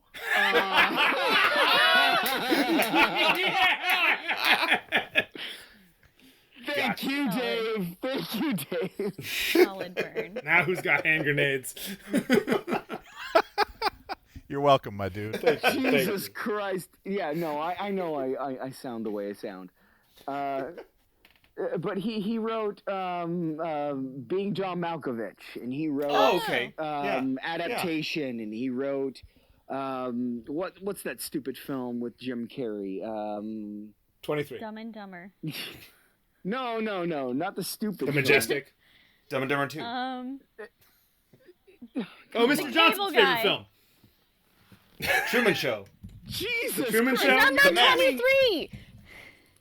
You guys- Eternal Sunshine of the Spotless Eternal Mind. Sunshine. Oh, That's the one. Or he's gonna keep throwing out movies. He wrote all these great movies. Kick-Ass 2. He Oh, wrote, yeah. he wrote Kick-Ass 2. No, he wrote Eternal Sunshine of the Spotless Mind. oh, okay. He wrote Charlotte's favorite Synecdoche, movie. New York. He wrote most recently. His most recent film is I'm Thinking of Ending Things. Okay. Oh, ooh, and it fucked me up. It fucked me up. That movie fucked me up. The book is fucking me up. The movie is. Either way, this is his first novel, and that's Right on. what I'm currently reading, and it's fucking me up. He is writing from the perspective of a film critic, Mm-hmm. so of course he has a lot of opinions about film critics. Right on. And holy cow, is it so surreal and so like out there. I can't even describe it except to tell you that it's about a film critic. That's the only thing I can tell you. But it's about good, and the it's book. fucking you up in a good way, apparently. Oh, it's so fun. Like, I've Yeah. never had more fun being fucked up. Hey, might as well, right? It's great. It's a fantastic novel. I Nice. think it's incredible. And that's what I'm currently reading. It's not a comic, but it's... Hey, that's all right. It's a 900-page book. Shit. Oof. All right. So, Damn. woo, boy, am I There you go. Nice. Well, going on Nicole. a journey. Oh, yeah, sounds like it. Nicole, what you got going on? I'm not reading anything yet, but I am about to start The Hitchhiker's Guide to the Galaxy, which I haven't Oh yeah. read before. I'm actually doing the audiobook, the Stephen Fry one. So Oh, Stephen Fry. Oh, I didn't know he did that. yeah. Stephen Fry does Stephen that's all Fry's Harry version Potter. is That's so good. good. Mhm. Oh shit. Okay. Yeah. It's so Stephen Fry is good. an amazing audiobook reader. He did a version of Harry Potter, like several of them. Oh and shit. everyone goes all bananas for the other guy, the other person who reads it. But Stephen Fry's version is superb. Nicole, I didn't know he was doing you're that. reading the best version. Like, that is incredible. Yeah, I was excited when I saw that he was the one that was reading it. So Yeah, Oh, that's. man. I mean that. Yeah. Okay. Fantastic. I might have to be next on Yeah. that. Yeah, for sure. So my favorite of the 4 books, or the 5 books, I guess, is So Long and Thanks for All the Fish. So long. and Such a thanks good for all the song. fish. So long and thanks for all the fish. But the actual book is the only time Arthur is happy. Oh, And it makes me so happy. And I wrote a whole song about it, and I'll send it to you. okay. Once you reach that point in the book, you have to I tell have me to when read you 4 reach that books point. first. You have to read 4 books before you can hear a dumb song that Mitchell Thompson wrote. Continue. We can premiere that everybody. over here. Yeah. Dave, what are you reading right now? Or playing or watching? Well, obviously, The Great Gatsby. Yeah. Again. Yeah. I am working on my way through Pokemon Black Oh yeah. for the first time. Hell yeah. Nice. Hell yeah. Um, Black is a good one. Yeah. Well, when it came out, I was. Did I say this last week? I think maybe I did. We I'll did say talk it. a little bit about Pokemon last Yeah. week. There's some Pokemon news. Okay. Well, I was not in a good place in my life, and I didn't have the time or the mental space to devote to everything that required my attention. So I had bought a copy of Black, and I gave it to one of the Ziglets. And Okay. I've since reclaimed it from the Ziglets, and I'm working my way through it. And so I'm enjoying that. Very nice. Yeah, I am reading. I've got several other books. I'm still working on The Invisible Life of Addie LaRue Okay. by V.E. Schwab. It's magnificent, and I am taking my time with it because I don't want it to end. Ooh. I know Yep, that I feeling. hear that. That was me in American Gods. Yeah. I'm reading on my bookshelf waiting to be reread. I've got The 7.5 Deaths of Evelyn Hardcastle by Stuart Turton. It's magnificent and mind-bending. And I am working my way comic-wise through the Dreaming Waking Hours series. Oh, who wrote that one? G. Willow Wilson. I Okay. love G. Willow Wilson. It is so good. Is it better than Air? Did you? Because I know you had mixed feelings about Air. I couldn't get past the first trade on Air. I read your copy of that trade actually. It's still sitting in my cabinet at school with the rest of the trades that students can read but frequently don't. Right. But I'm really enjoying the Dreaming Waking Hours. And then I've also picked up the most recent issues of the second Maestro miniseries from Peter David. Oh yeah. Yeah. I read the first issue of the first one. the- but, yeah. The first issue was really good. I feel like these as much as I enjoyed that first miniseries, I feel like it was really stretched out. Like it was 2 or 3 issues of story stretched out to 5 issues. Oh. So I enjoyed it. Yeah. And I feel like they could, instead of doing just these what is apparently going to be a series of miniseries, Right. I feel like they could just condense all this down into one series. Okay. Yeah, I mean they've done so much with the character already. Not that we've really gotten a whole. We're talking lot of- about the Maestro Hulk who has become smart and becomes an asshole. Yeah. From Hulk, Future Imperfect. Yeah. Yes. Yeah. Okay. They've done a lot with the character already, and they haven't really done anything in a little while. But Yeah, I can kind of see that happening. Yeah.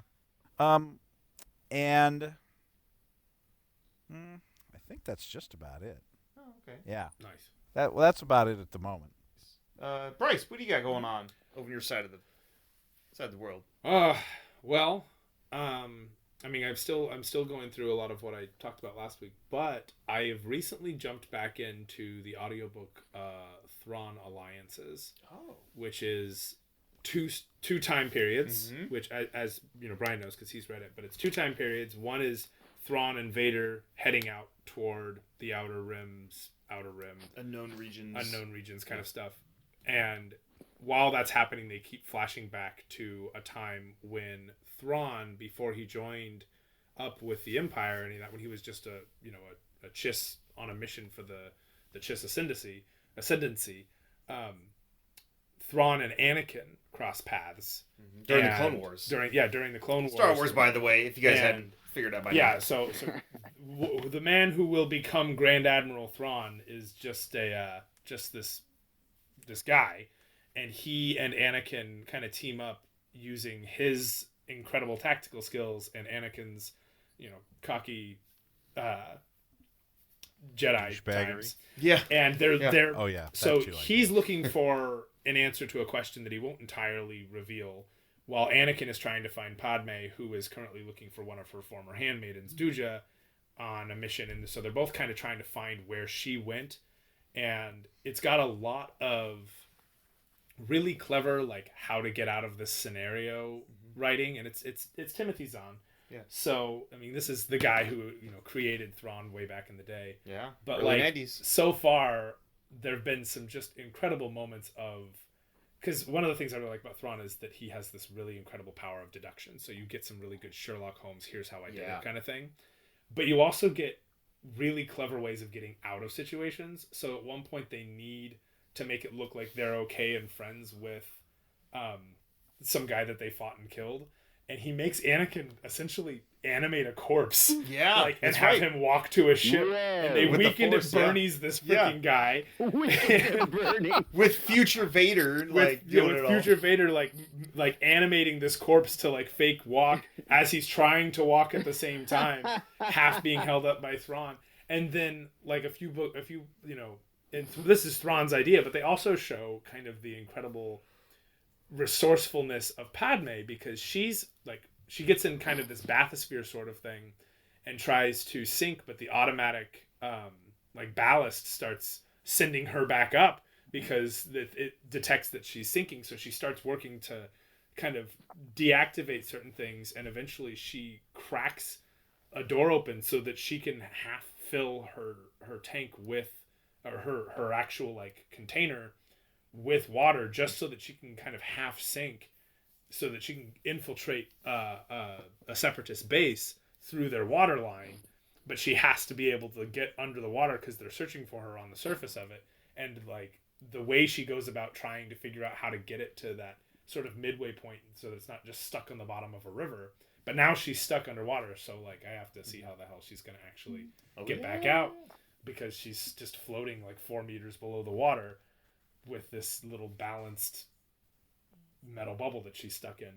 But the reader is Mark Thompson, and he is just an incredible audiobook reader. He read Dark Disciple, which Nicole and I actually just finished. Good. Yeah, super good. Asajj Ventress and Nice. and Quinlan Voss go and have a makeover montage and everything. Makeover. I think one of my favorite things about the Thrawn Alliances book is it's like half a buddy cop It really movie is. with like jackass Anakin and then super serious Thrawn. Like it's fucking perfect. Yeah, it's so good. yeah. But again, like the two timelines like was really cool. And, Yeah. Speaking of things, you read? Brian, what are you reading? I'm kind of behind on my comics because work has been crazy.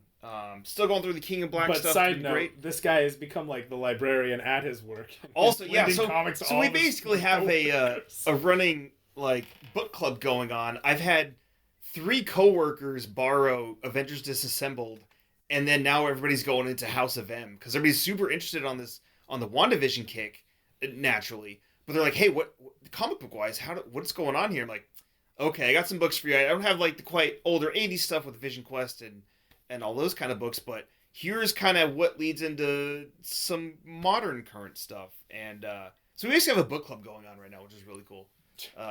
Yeah, with Javi, Logan, and Bridget, which is pretty fun.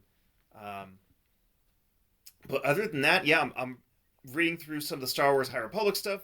I just picked up 2 more comic issues today. They came out Wednesday. But non-Star Wars Marvel-wise, I've been in a weird random Transformers kick. And like there's a new Beast Wars comic that came out. Issue number 2 came out this last week. Yeah. It's pretty wild. It's pretty fun. I love Beast Wars. Let's get into it. So that's a whole nother podcast. That is a whole nother podcast. So I picked up season 1 on DVD like 3 months ago. And then just because I saw it in a used, movie store, I'm like, oh, this is it. Like, it was like $9. Well, and I had just found it for free on one of the like Roku channels or whatever. Mm-hmm. And I remember I was telling you about it, but I was worried it was going to get like pulled off of there at some point. And you were like, I got you. Got a solution. I just bought it for like $9. So I got that, and then with the new Transformers Netflix series. Prime. Yeah. Yeah. The new Netflix series, season 2 just dropped. It's pretty good so far. It's been good. okay. I haven't loved it only because the series aren't long enough. It's so quick and it jumps around, and it really needs an extra like 2 episodes a season to help flesh things out. But other than that, it's really fun. It's really great. I'm with you. They just got to Earth in the second one, and the third one's all about kind of the Beast Wars-y side of things. So I'm really stoked about that. But I went to a local store up the street and picked up the new action figures today. So I got Optimus Primal, I got Cheetor, I got a smaller Rat Trap, and then I got a little tiny Optimus Prime. They look so good. It's so cool. I don't know that I've ever I seen saw them and I'm like, well, this is Wars happening toys right now. That accurate. To Yeah. to the original. My favorite bar in San Francisco before it closed had an Optimus Shrine. No shit. Yeah, That's awesome. That's what they called it, and it was an Optimus Prime. I love it. Like Japanese shrine, and it was an Optimus Shrine, and it. Oh, that's so cracked cool. me up. Yeah. Not just a shrine. Wow. It's a transformer. Yeah. You could transform your drinking into worship to the Optimus Shrine. The Optimus Shrine. You can make a religion out of this. But that's kind of what I got going on right now. Shoot, we got a pretty decently long episode right now. Yeah, we gotta get back to work, buddy. Oh, we might have to split this one into 2. Shoot. Sneaky Geek is produced and developed by myself, Bryce Rankins, and my fantastic co-host and partner in crime, Brian Romero. Our editor is the fabulous, legendary Mitchell Agatha Thompson. It was always me. It was Our always fact me. checker and ever tolerant of Mitch's bullshit comic historian is Dave Ziegler, and our Photoshop artiste making our cool promo stuff now is Nicole Jones, and we're all here. Look at that! Look at all of the 5 of us, and Distantly, very distantly. and we are all available online, in our various, avenues and platforms. But you can find Sneaky Geek at Sneaky Geek Podcast on IG and at Sneaky Geek Pod on Twitter, and you can find it on Facebook as well. You can listen to Sneaky Geek, and you can share this to other people who should also listen to this shenaniganery within any of those podcast places, or as Mitch used to say, wherever podcasts are sold. So find us on Spotify. Find us on Spotify. Find us on Apple Podcasts. Find us on Google Plays, whatever they're calling it now. Find us on SoundCloud, where we are originally hosted. We try to keep our RSS feed. You're on iTunes, and that's the most important thing. Yeah, get those metrics. So like us, comment about us, share us, and send us an audio clip of what you're reading right now. Give us a quick, 30 seconds to a minute of what you're reading, so we can throw that into the end of our other episodes. So you don't just have to hear what we're reading through, because if we're recording these back to back to back, then you're just going to hear us saying that we're playing Pokemon Black week after week after week. It takes So- a while. It's a good long game. No. Believe me, I like seriously like Dave. gotta Like catch while 'em you're all. talking, Brian and I were both scanning our bookshelves. Like, what are we doing right A little bit of this, a little bit of this. now? Blah, blah, blah. I know I'm reading that one right now. I'm also reading Circle of Four, but I'll talk about that this week. Anyway, thank you so much. I'm pretty sure that outro title is going to run out of time on Steam soon. So, Bye. bye. Bye. Adios. And we're done. And we're done. Thank you guys.